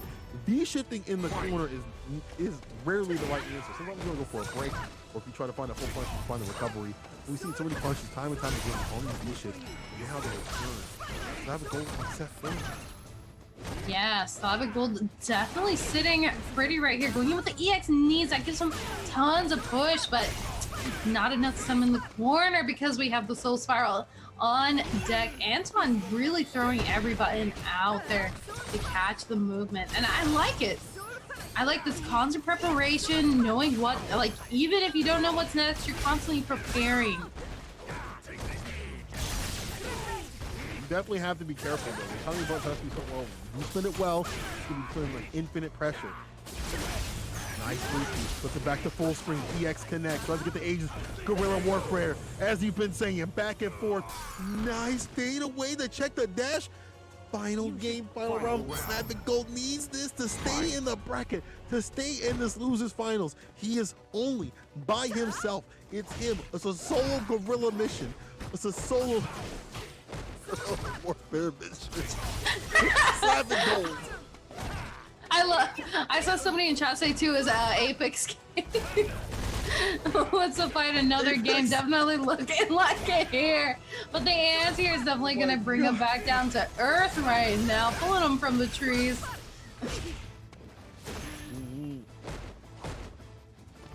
Anti-air. Using the crouch boost. That's a better anti-air sometimes than the DP because of the way that interacts. So sometimes you just want to swing that out. Swinging out the EX Ashy knees coming through. Sweep off the... Gets a side switch, mix, EX Fireball, pick him up, back down. EX denied in Slavic Gold's run. No longer applied. He is out of there. There's no teammate to back him up. So it's Filipino Man and Chris CCH in the loser side of Grand Finals, going off to face the Kings, sitting and waiting for him. And people, that means we are at the finale of Wednesday Night Fights. Before we even get there, you know what I gotta have y'all do. Go ahead and hit up that Matcherino. Y'all love this action. Show some love and support to the players. We get that, what, damn near almost 700 of y'all. Run that Matcherino. Let's make that fat. Let's make that, how we got 152? Let's get it up higher and hotter out here. We got sponsor questions on the right hand side y'all can do. Run the code to WNF2021 _21 SFE for that free 50-cent donation. Run it. Let's run some great love to the players, as we'll run some great love right back at you. Street Fighter V Wednesday Night Fights 2v2 style.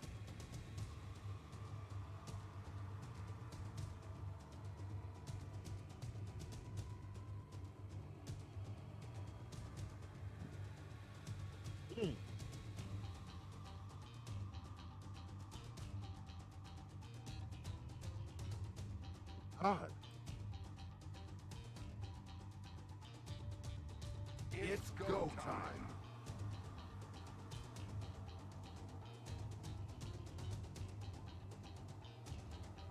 Hey, everybody that's done it, guess what? If you've contributed at all, I will bless your next run in ranked. Okay, if you drop anything in that pot, whether it be a coupon code, the sponsor quest, your own money, the more that you do, I'll bless your ranked runs. Okay, I'll bless your ranked runs. Go ahead and let me know that you dropped something in the pot, and I'll bless you up in the chat. Okay, I got you.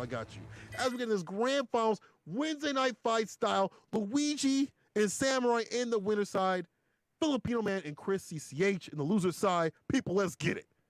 I just want to say we haven't seen Samurai play at all tonight.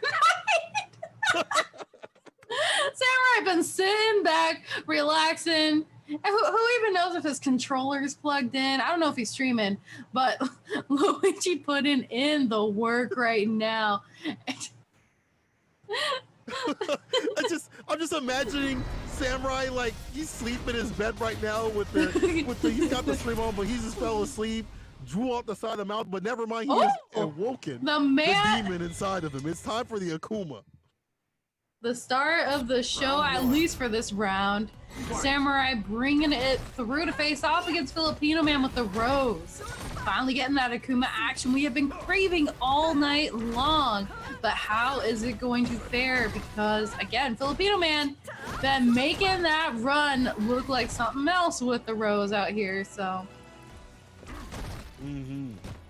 I really would like to see this match again. Rose, a recent character, new DLC, trying to see how other characters operate against him. No, and the interesting thing too is because you have Akuma who has a variation in his fireballs, you really have to pay attention to what's being used. But right now, Filipino Man, you know, keeping this distance at play, which I don't think Akuma necessarily fares terribly at. I actually think he does pretty damn well. Yeah. Like, honestly, I think in these negative situations are even more beneficial. He has some of the best three-frame punishes in the business, continuing on the pressure. You wouldn't know it here because he's getting absolutely whooped with these fireballs upside the head. My dude is, he fell to the explosion. You thought it was your turn. You thought you were able to play. You should. Nah. Filipino Man with the pressure. Yeah, Filipino Man pulling through right now. But the other thing too we have to talk about is the fact that Akuma does not have a lot of health to follow up with. So you really have to be conscious about how much damage you're taking because that gets melted away very, very quickly here. You're seeing that though. Samurai putting the damage on Rose, and Samurai one hit to stun. Break on the throw. Activation time. Catches him in the skies. At the bottom? I cannot believe he actually would jump when the character has V-trigger to freeze the screens. You gotta worry about the teleport too. You gotta worry about the mix-up that can come through. Samurai has at least, you said before, that lead, that health being a big factor of the character. That means you have to play damn near perfectly. But Samurai starting to get a hold of this matchup. Got caught up in the corner. Tex again. Everyone looking for the win. V reversal. Great life. V-shift denied. Damage applied. Samurai. Okay. I feel like he's gonna learn the matchup within seconds of it. As soon as he got it, he was like, oh, this is what you do. And now he knows what to do. Round start already got the Oki on the deck and the full screen push. I like the rhyme. V-shift applied, damage damage applied, V-shift denied, Samurai. I like it. Put it on a t-shirt. Y'all might have to start selling some stuff on Teespring. Y'all look out for that. I'm trying to make some money out here. Man's broke. But Samurai definitely ain't broke. Got all the health to work with, finds the EX Fizzle with that bar, and the DP to do it. It's a one-touch situation, sis. Yeah, as I say, talk about making money. He is definitely in it to make some money right now with such a strong round. Look at that huge life bar he had too. Absolutely ridiculous. And again, this is why Samurai was in the CPT. This is why Akuma is strong, because he has all these tools, he has all these resources, putting it in the hands of a talented player. I'm gonna get guff from Mustafa. I love the homie, but yo, Akuma, he's still ridiculous.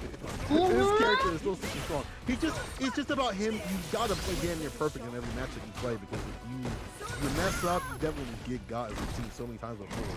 Going for the V reversal, Samurai starting to apply more of the V-shift system. We've seen the V reversals from him, and that's something I haven't seen from many Akuma players until recently, is utilizing the V reversals and willing to spin that V bar and saying, I don't need V-trigger to win. It's better to spin for the V reversal situation to stave off the pressure. But it's pressure city for the V-trigger side switch from Anthony. Time to start mines. Absolutely. Filipino Man, sorry. Anton with a pretty decent life lead right here, but again, does not take a lot, especially with V-trigger still active here, but whoo, putting in the work, trying to set something up. Gotta be careful because those fireballs hurt. That fireball, exactly, that red fireball cut to the neutral, falls to it. That may be a big component of this match, as I'm seeing right here. Red Fireball trying to get the jump in. I would have jumped Fierce would have reached at that distance. But I like the Red Fireball. That idea, because you're going to be cutting through the cards, cutting through the fireballs that she wants to do, even on the airport. Also, Samurai with a dash up, Demon. Pull down the covers. Turn off the lights. It's Demon time, says Samurai. It's that time of the night. It's time of the night. Samurai. Lights gone dark. Samurai coming out, bringing the demon, the monster from under the bed, coming out to play. Right here, Samurai sitting on match point between him and Filipino Man.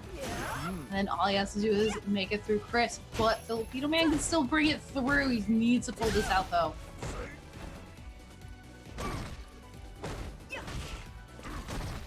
Catch him low. Very difficult. You know, I still think this is gonna be not a free match for Samurai. Just we've seen Filipino Man how he acts, man. He ain't got nothing to lose. He'll definitely somehow play out of his mind. Big crush, big follow up, knocking him down. Set up shot. The teleport. What a smart option. Yeah, we don't see it. Yeah, we haven't seen it used a lot, but I like it, especially right here.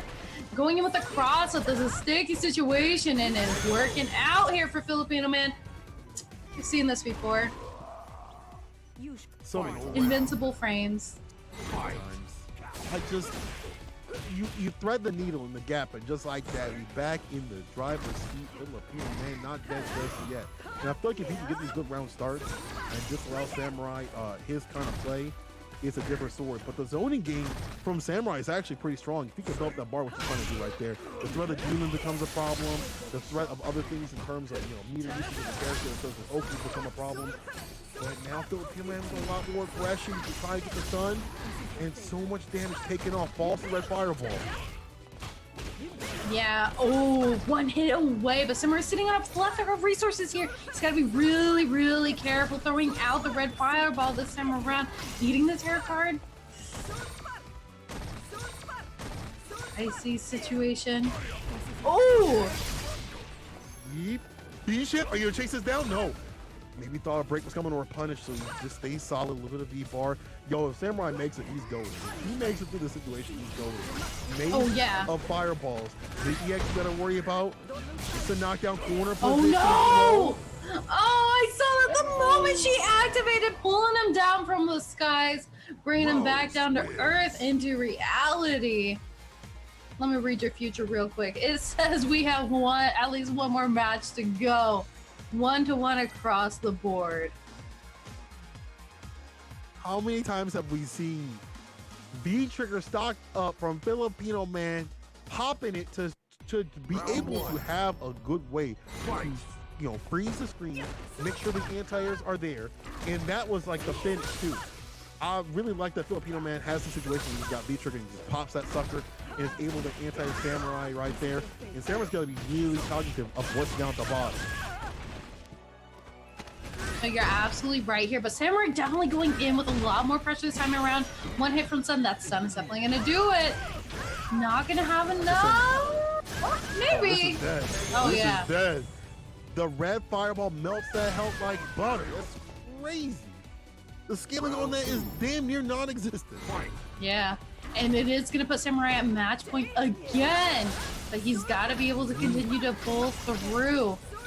We're not seeing that same aggression this round, but all it takes is one nice jump in. Anti-air though from Filipino Man.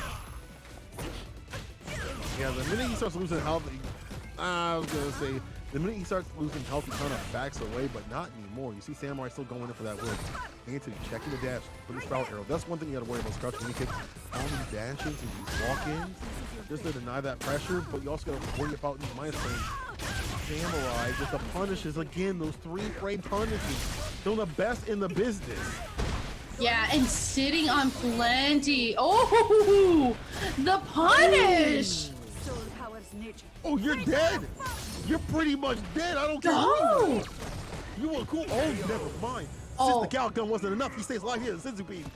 The Senzu Beam wasn't enough. It was just a crumb. And that'll do it. Final game, final round. We're at the finale right here. Not the end, but this will determine who's going to get that win in this first part of the grand finals. Anti-air right there. But we have to talk about the fact Samurai is going to start off this round with so much more. No punish there on the Soul Spiral. That is, but we're going to get it a second time around and the corner carry to follow. Jack runs the EX. Now Samurai trying to be cognitive of the feature activation. At any point, they're going to see a teleport and such. Stay in max range, and he understands, like, even more so. This person has ball, they're going to do this, right? Rose has got this, she can bust out with that. Dan Solid just holds the EX, never mind, doesn't hold that. In corner, is not where you want to be back, though. The sun's rising, jump. EX fireball denied. Yo, every Akuma player is cringing right now. They are puckered right now. I'm speechless because like we thought that, you know, Samurai busting out and really giving Filipino Man a run for his money, especially with that not the last round we just saw, but the round before that, looking so insanely strong. I thought maybe he was going to continue to run with that same momentum, but just not able to pull through. Crit, but Filipino Man gonna take it and now has to face off against Luigi. So to deny the twice is nice kind of situation from the other team. Deny the reset of the bracket and deny us more Street Fighter V action. Luigi gotta do this by himself.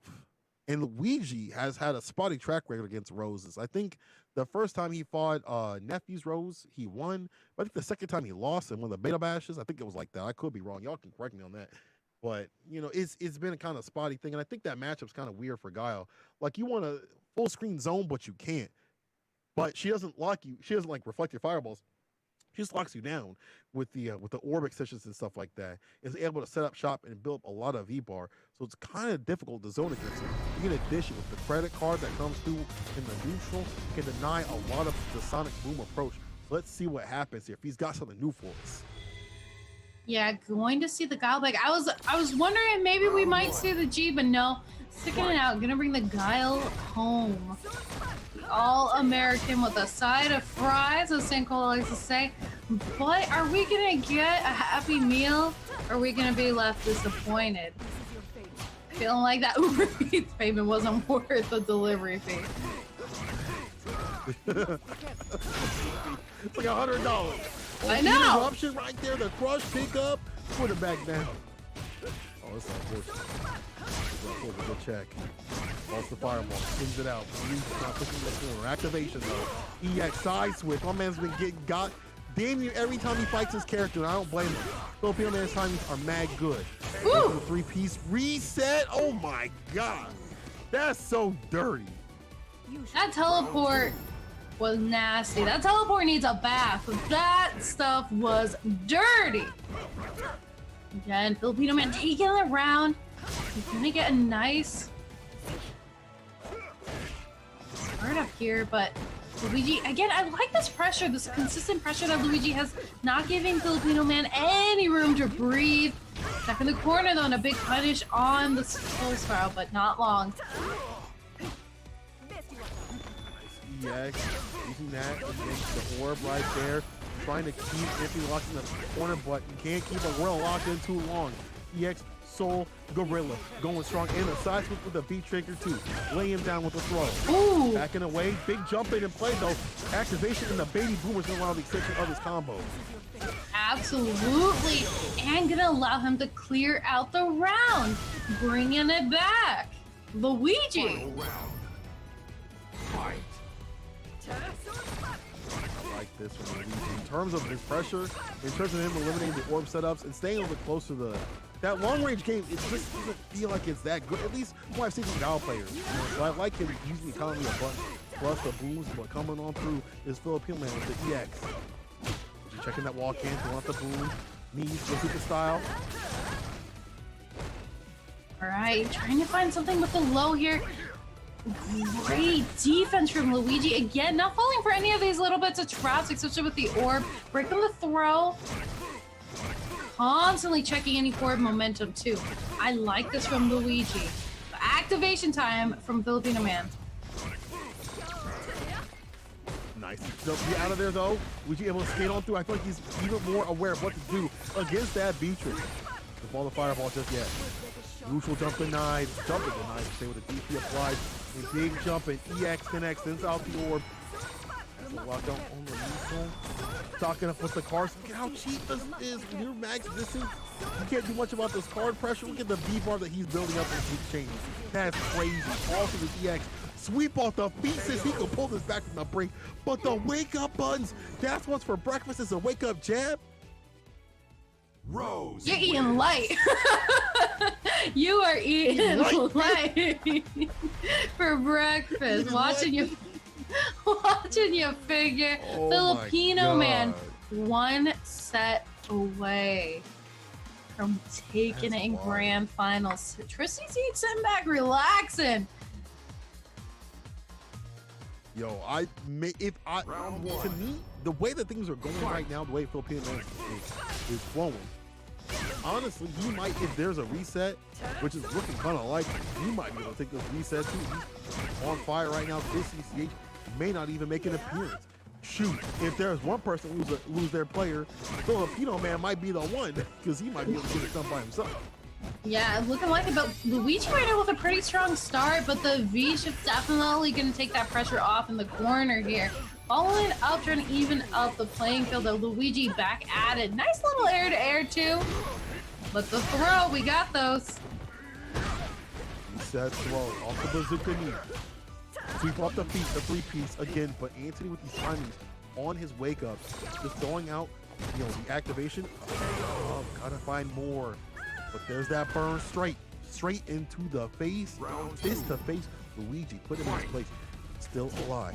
Luigi still alive. Dash up, trying to be more aggressive. Yeah, trying to go in with the setup here for Filipino man, throwing out the card, baiting it with the Soul Spiral, but not enough. Still gonna get a little bit of life lead here, but again, Luigi constantly throwing out a button, a boom, something to check any forward momentum from Filipino man. Gets crushed with nothing off of it. Activation time. Does it raw. Oh, he got lucky. Runs the Soul Arrow again. EX addition, anti-air. Big fireball. Yo, the cross cut from Luigi. There you go. Baby Blue behind the back door. Too far out. The crouch. Have a damage, but falls to the baby boomer. Luigi says, "You are the father. You are the father." Marie, and Luigi is about to put one on the board. Luigi done doing. He's found an answer to these V-trigger side switches, these teleports. I like it. It's a transmission. Yeah, but mind you too, there is a lot of pressure on the line because Luigi still needs to bring it back to face off against Chris CCH. And there's still one on the board on Filipino man's side, so it's not down and out for the count just yet. Not over just yet, as you said. I feel like, having to run through another character in terms of, Filipino man and Chris CCH is going to be difficult. But maybe this is like Luigi up if he's able to take this victory. If he could just get, on fire with it. We might not even see a reset on the bracket. Yeah, potentially, but activation time backing up away from the sonic booms. Unfortunately, gets flipped by one of them. Currently, it's not enough. But the air-to-air, bro. Upside down kick to do it. Not enough for the finish. The sweep, denied, damage applied, sweeps out the boom. One more hit to do it. And Luigi would love to build up some bar in terms of V-triggers. I'm sorry, of EX. Oh my god, that's negative with 2 to deal with fall. The boom too far to slide through. Round 2. Yeah, just slightly missed time. They're really unfortunate. And this is actually going to put Luigi at match point right here to tie things up.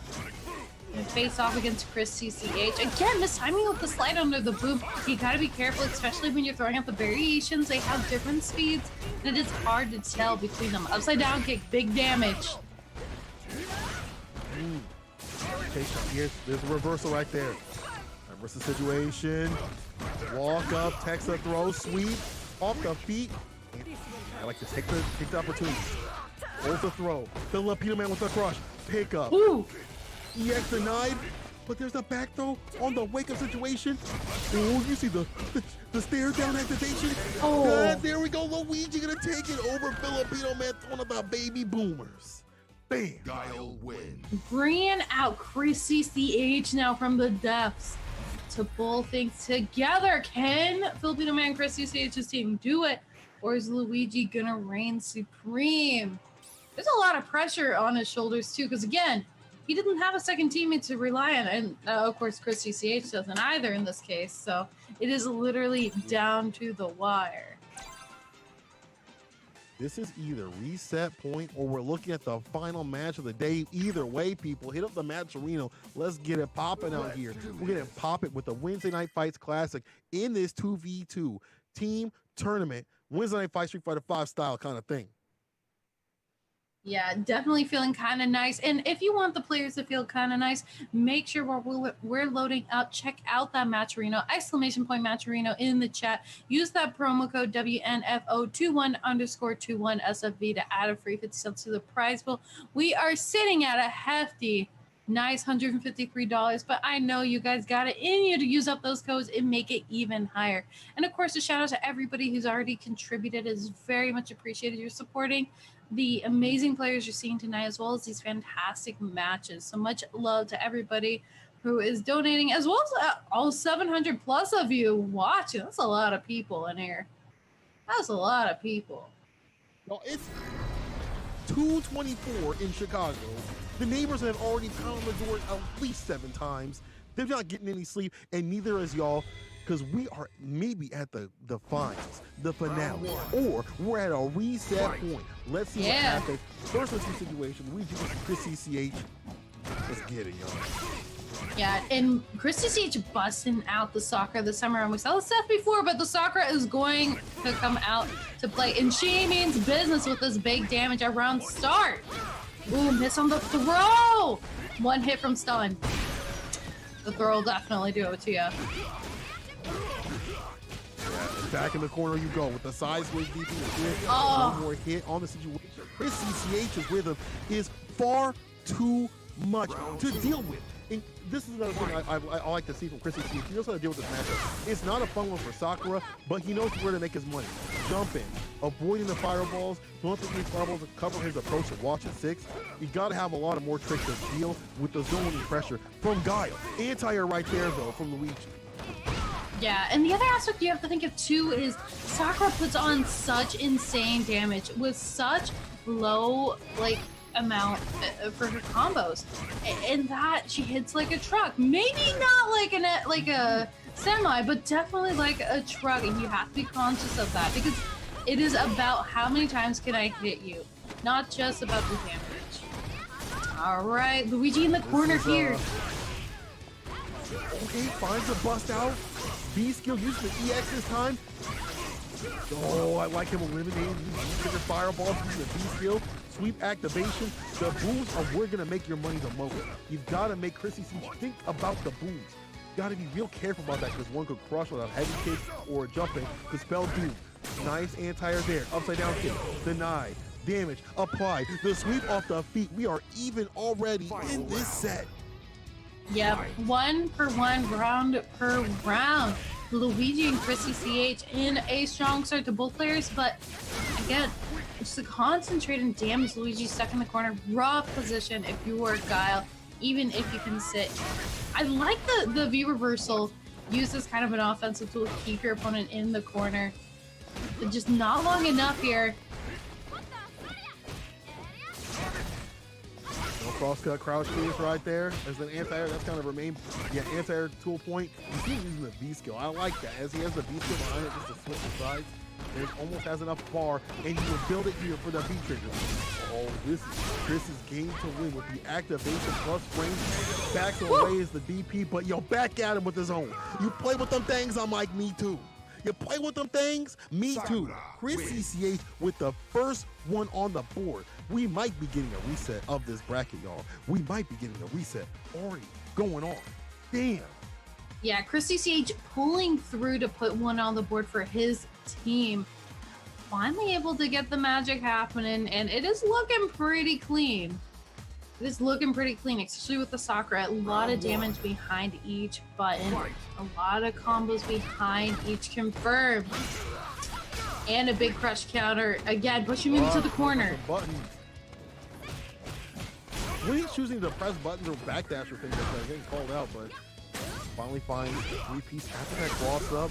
And I like Luigi just to be more mindful of what Chrissy CH wants to do. These EX fireballs, these heavy kicks, things like that. He needs to be able to implement the control, but Chrissy CH is taking all that away with a whip and side switch. State to state for the stun. State to state and getting it done. Back throw. Reset point. Round 2. All right, Chrissy CH definitely sitting on it and looking nice right here. But again, when you're coming from loser side, you still have a long way to go. And Luigi could still very easily bring this back. Ooh, I like that. You've seen it before.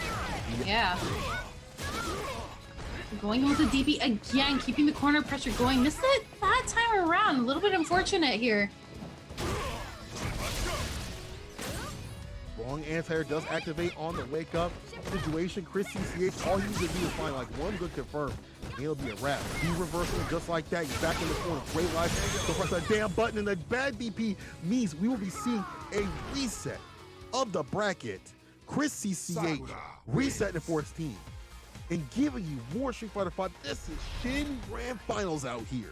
This is late night. This is Thursday Grand Final. This ain't Wednesday Night Fights anymore. This is Thursday morning Grand Finals. We said of the bracket, y'all. We're going all the way to the limit. It's whoever closes their eyes first. But people, we're giving you more action. Make sure you guys give some love to the match arena. Run that real quick in the chat, and just like that, you'll see the code. If we ain't used it up, there's 700 plus of y'all. Let's go. Let's go with the limit. I don't care. I ain't got nothing to do tomorrow. You ain't got nothing to do tomorrow either. Let's go with the limit. Absolutely. No, make sure. I like that. The Thursday morning bracket right here. We are in for the long haul, but we are not done yet. Yeah, Thursday morning fights for real, TMF. Thursday morning noise complaints. Thursday morning noise complaints, exactly. Oh, bless. They're gonna write two of them. They're like, on Wednesday you were allowed, and then the next day in the morning you were allowed. I'm like, that's fair. But the action was so fine. What could I do with these final reset? Again, Luigi and Samurai, Filipino Man and Chrissy C. Again, it's a Samurai and Filipino Man pick on the deck. Once again, this might be a rerun. Maybe, honestly, you might get it done even faster. Filipino Man taking down Samurai. Let's see if we can find some adjustments in this match. Now, and mind you too, it wasn't a clean sweep. Samurai definitely brought a lot to the table. He just wasn't able to close out a few matches or get a few opportune punishes here. But right now, big life lead for Filipino Man. Seeing that here, getting caught with the red fireball. We saw that play out well in the last round too. Gonna have to see if it plays out well this time. I'd like to see more of that red fireball kind of play, but he does have confidence. He's definitely making money out here. Kuma's corner pressure is still very good. Don't let anyone play you different. Yeah, the push up the throw, bad, but the finesse and bless, EX fireball, EX DP, sun is rising. Now you got to put him to rest. How's he going to do with another throw? The pressure, though. Samurai's had enough. He's ascended to a next point of existence.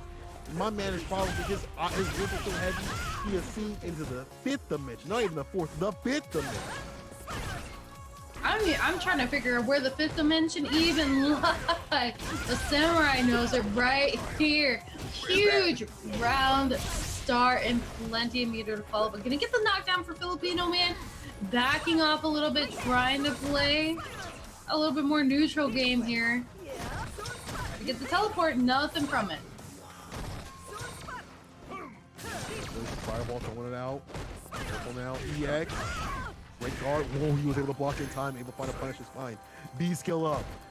Running across your medium punch. And you've seen this before. Just a different part of the state-to-state kind of situation. He was going to keep him locked down. Samurai wants to get this corner pressure and keep it with the EXDP, sis. The EXDP in the middle of that string. Damn. Samurai not only wanted it, but he got it. The man got the point on his team. Getting again a step closer to that sweet, sweet victory and that sweet, sweet prize pool. But I like what he. Sorry, go ahead. Oh no, I was just gonna say he's really got to continue this momentum here, and I think for Filipino man, he's not entirely a momentum-based player. He can stand to lose a match and still make a huge comeback and still bring it back. So this isn't. Don't write Filipino man off just yet. Yeah, it definitely is not over. Someone said before, in the chat, they were like, this is how it started. The Filipino man finished it a different way. Even again, I feel like Samurai's a lot more aggressive without opening up too much and landing, less optimal hits, because this will do it. This dude using a lot more the viewer versus the key, Filipino man in the corner and a lot more corner play. That's been a big pain point, the corner play. Walk up, medium kick, finds the hit. Nah, this Akuma is gassed. Maybe Samurai just need to wake up a little bit from his nap, running through winner's side there. Oh, yeah, I get you. I guess it's a play. Yeah, I guess. Yeah, but right now, Filipino man putting on the damage. It is his turn to play. That is for sure. And Samurai sitting on a plethora of tools and not able to use it, at least not this round. But we still got one more to go. Final round. Fight. I do like the fact that Filipino man assault lightning air fireball scope for those is negative. Punish those. If you're Samurai, you gotta look for a better spot to throw those out. But then again, even jumping is problematic. As I say right there, the key and getting quick. That's definitely different than jumping. But jumping is a problem. You see the impact without fears. But Samurai got it off in the corner. And again, trying to get that win. The fireball. Oh my God, he is mauling expeditiously. He is on the Grizzly. Yeah, absolutely. Going in with the throw here. Teleport out of the corner. Spark. Looking to get something, but I like the punish there on the teleport this time around. Samurai following up with plenty of pressure. But Filipino man backing off. Well, good confirming the super. We'll seal the deal. Yeah. Filipino man. Careful. You spoke it into existence. He did it, bro. Look out, let go.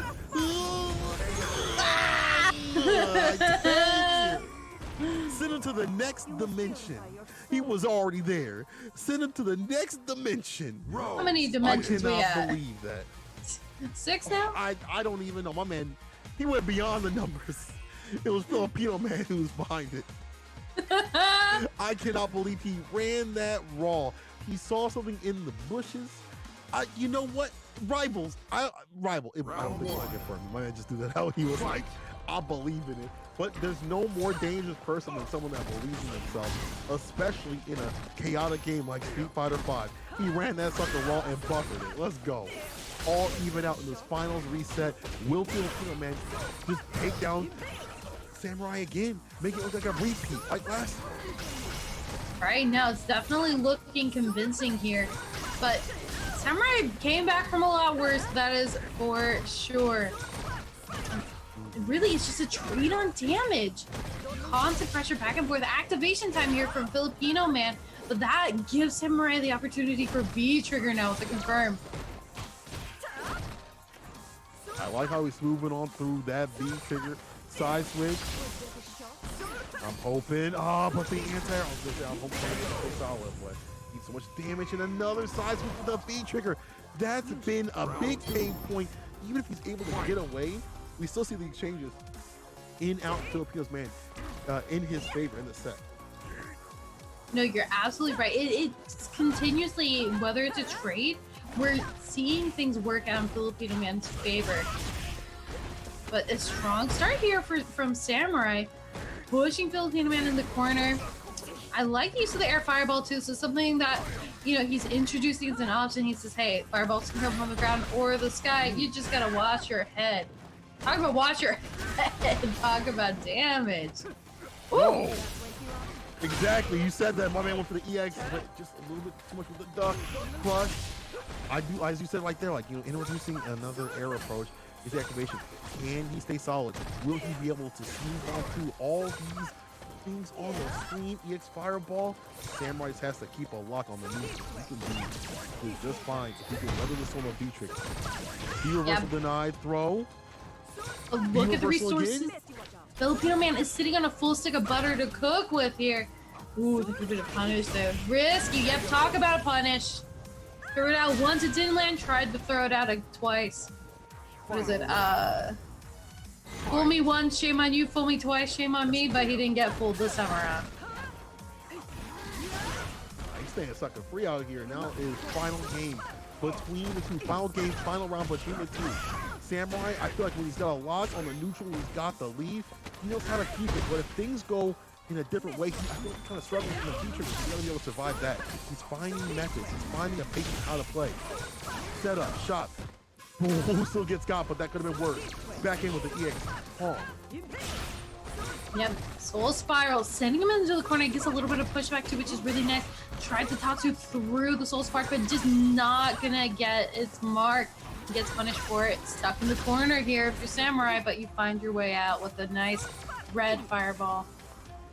Yeah, those knockdowns, I want him to return to that life. The red fireball life, especially at full screen. Trying to get the whip punish. Careful. That's a situation. And finds the punish right here. Hard knockdown. He's gonna wake up EX Soul. Oh no, this is gonna be big punish big time. Punish right here incoming. Yep, Samurai. And I like that neutral jump would have deleted also the EX Gorilla Soul Spiral. And yeah. Samurai staying solid, showing y'all that Akuma still S. I'm sorry, Mustapheles. I'm sorry, Akuma players out here. Again, he's got all the tools to win.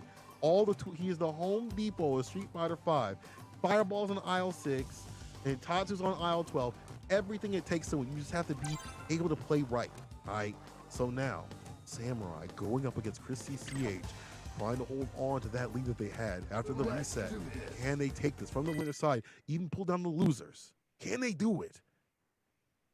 And not to mention 2 demon flips on aisle 12, just in case you weren't sure where they're located. It's aisle 12, just past the toilets.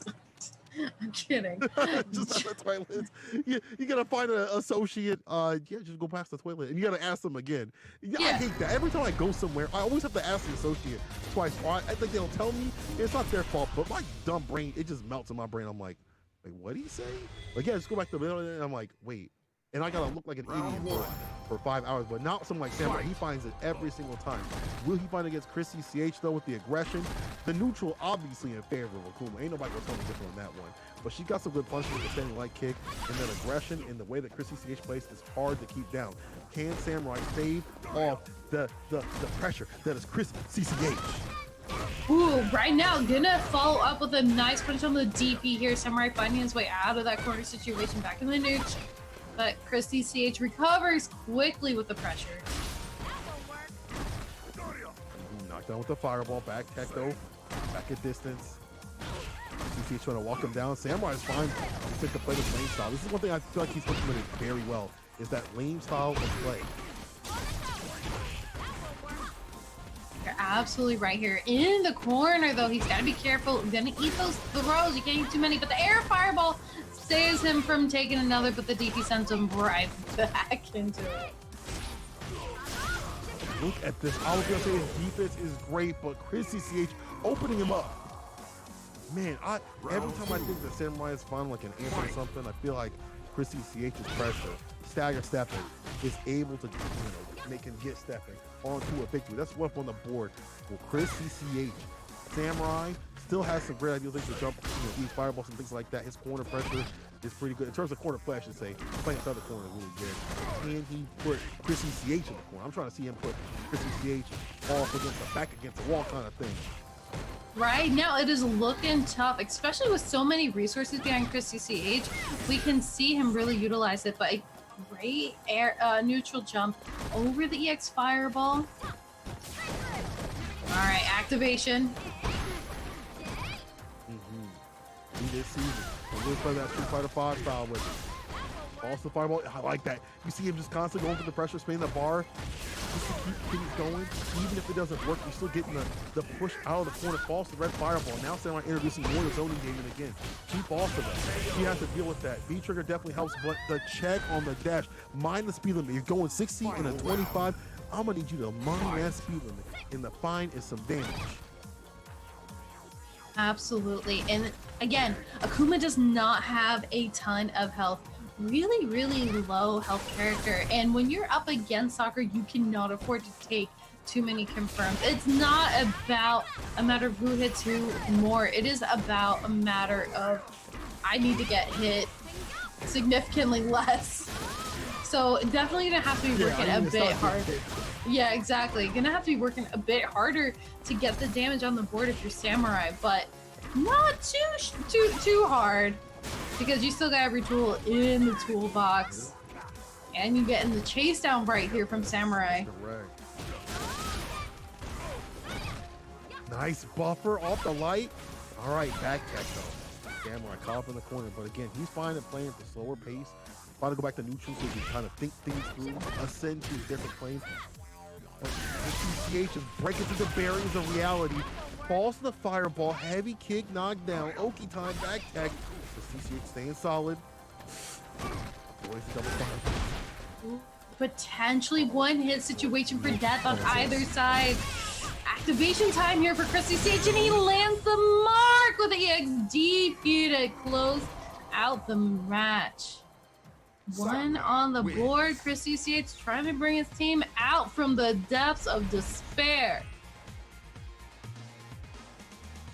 I really feel like Samurai is just a few bursts away. He's from a few bursts away in his play to try to get that victory. There's a couple of times where you could see that where he's kind of backing away to either find his moment or on that lane style. And CCH takes advantage of that. If he could just shore those up and put a little more aggressive in the deck, he might be able to take this. But Chris CCH is all about going at 100, round start with it. Absolutely. Again, Chris CCH constantly making a return, even if he gets a knockdown, even if he loses a brief momentum, constantly coming back. Ooh, the EXDP through the fireball there. Smart stuff. He's been using that, but at the same time, I'm trying to see Samurai take that out a little bit. You know, juke with a light or something like that, trying to get a reaction for CCH, because he's relying upon getting that corner off that EXDP. Chris CCH with the activation doesn't wall the neutral. Ooh, and winning in the fireball game. Yep. Jumping back, giving him a little bit of space here. One hit could do it.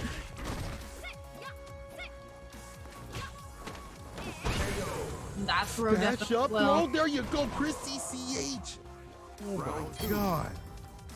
Bro, Chris CCH is clutch. I was talking about the lane play, but he definitely stacks off enough that you start to second guess his approach. You start to second guess when he wants to go into Chris CCH usually plays with that on that 10, but you start to second guess when he wants to put the aggression and go right into that aggression. Oh, man, it's so hard to read this dude. Absolutely. It is almost 1 o'clock in the morning, and I am still on the edge of my seat, wide awake, because this is so close right now to have to bust out Luigi. But oh no! The EXDP, this is going to be a big punish. Look at the health just melt away. This is what I'm talking about. Doing no health. Using the V reversal, get rid of the stun. You know, I can't believe my man's block. Oh, no answer when he came down. Maybe didn't have enough time crouch when he kicked in the fireball. He just finds a confirm he can stay alive. Just to find a hit. Oh, that could have did it. Where am I crouching when he kick in the super? Crouching when he kick in the fireball super Samurai. Where they have falls the fireball. In the fade away, Chris CCH takes it over Samurai. That means it's only Luigi, the young buck run back. The finale of finales. The finale of finales, people. That's what you're getting. The finales of the finales of Thursday morning fights. Thursday. Now let me move down with these Titans. Throw hands. God damn. And you know what?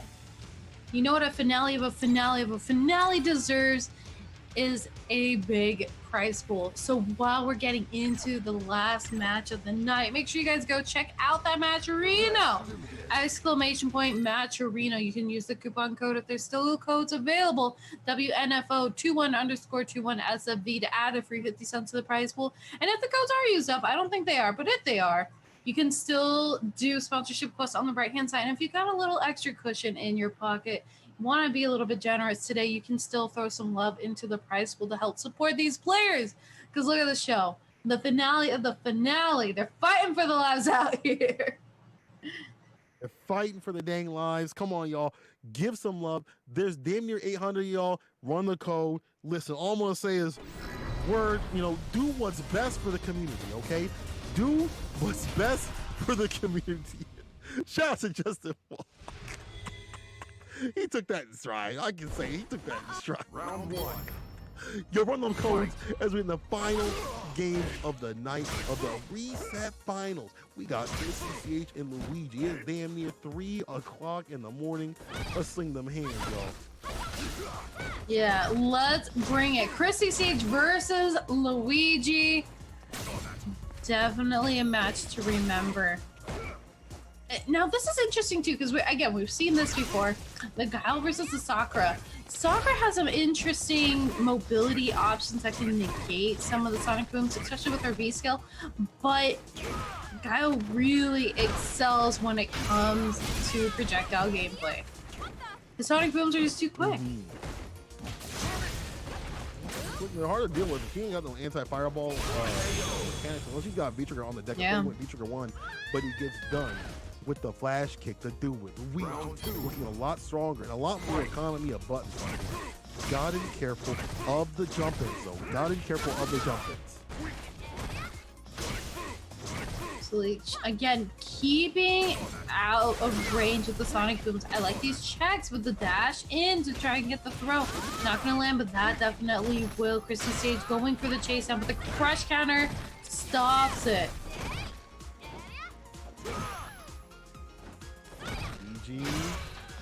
Look at him looking for like that crush, but at the same time, so is Chris. He's supposed to have the crush counter button, but Chris is looking for that crush to get that B skill push.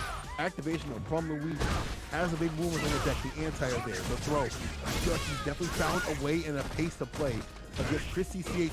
Going out the V-Trigger fireball, upside down kick. That'll do it. The first one for Luigi. Luigi bringing it back. Saw how hard Samurai Fod said, "I'ma do you one solid." Bringing one up on the board right here. Just a step closer, but again,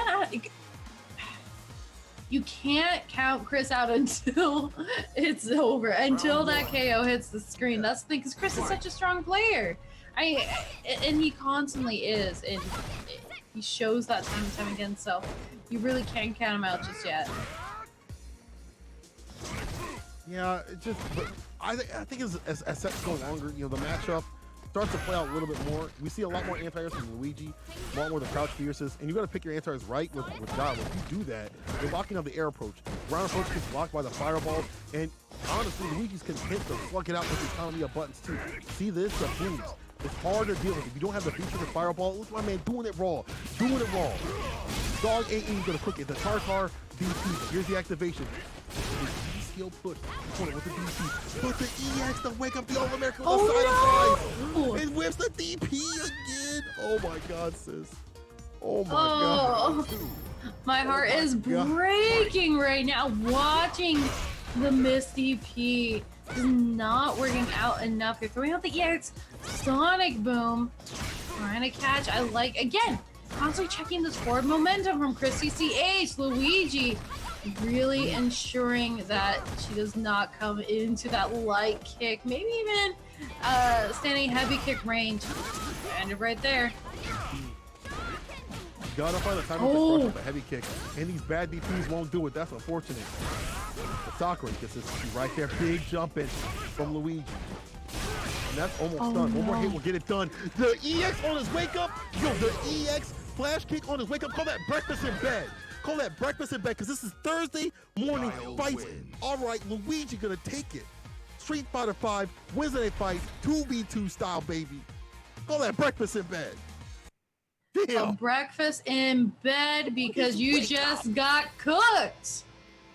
No, jokes aside, it was really, really well played. I gotta commend, of course, a very long tournament tonight, but everybody played extremely well.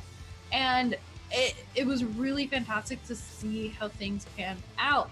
But I gotta say, like, coming down to the wire, set for set, round for round, Luigi's team reigning supreme. Yeah, that is some fantastic action. Shouts to Luigi and crew, defeating them in the reset bracket. Samurai putting in work with that Akuma 2 and all the people that came through. Shouts to everyone that came through on the Matcherino. Shouts to everybody watching, all 700 plus of you all in the chat. Even Street Fighter is horrible. I see you. You know what? Thank you for coming through. You hate the game, but you coming through in the chat and giving us some viewership. Bless you, baby. Bless you. You spending your Thursday morning with us. Big blessings to you, baby. You know what? It's been fantastic. It's been long. Let's go ahead and close it out for the night. Flex, where can they find it and what's going on with you? All right. If you guys want to hear the nonsense that I have to say and me talk about Street Fighter 5, you can go check me out on Twitter at Flexus_. I also stream every Tuesdays/Thursdays at Flexus_. I usually do open lobbies, talk about Street Fighter and a little bit everywhere in between. And on top of that too, I also run a all-women's tournament series called Royal Rivals. You guys can go check that out, as we are going to be announcing a new tournament coming up soon for the month. This is Pride Month, so we get to bring some fun activity coming in. So Saint Cola, my favorite soda. If people want to hear the words that you have to say, where can they find you? I would suggest not, but if you are dumb enough to follow me, want to follow me, I'm at _Saint Cola on Twitter, Twitch at Saint_Cola. You can find me there and hit me up with a follow. I run a drink where y'all can come through and just talk about anything as long as you're not head ass. And I'll be doing back on the CPT run. I know y'all been Street's been asking. I get it. Listen. Couple weeks you'll be seeing me back on the CPT plus some more, but I can't reveal that just yet. I'll be able to bring some of that heat that y'all love real quick to the mic, and I've been a big man, all right? But it's been long. Thank you everybody for coming through. Shout out to Wednesday Night Fights and their crew. Go ahead and give them a follow on here. Go ahead and give them a follow on Twitter. Go ahead and give them a follow on Facebook, Instagram, wherever they got. Give them some love there, and go ahead and hit that match rate one more time. And just like that, people, we've had some great fun. It's super late. I'm super tired. I already got neighbors, bouncing at my door. So I'm going to see y'all later and see you next week. Have a good night. Adios.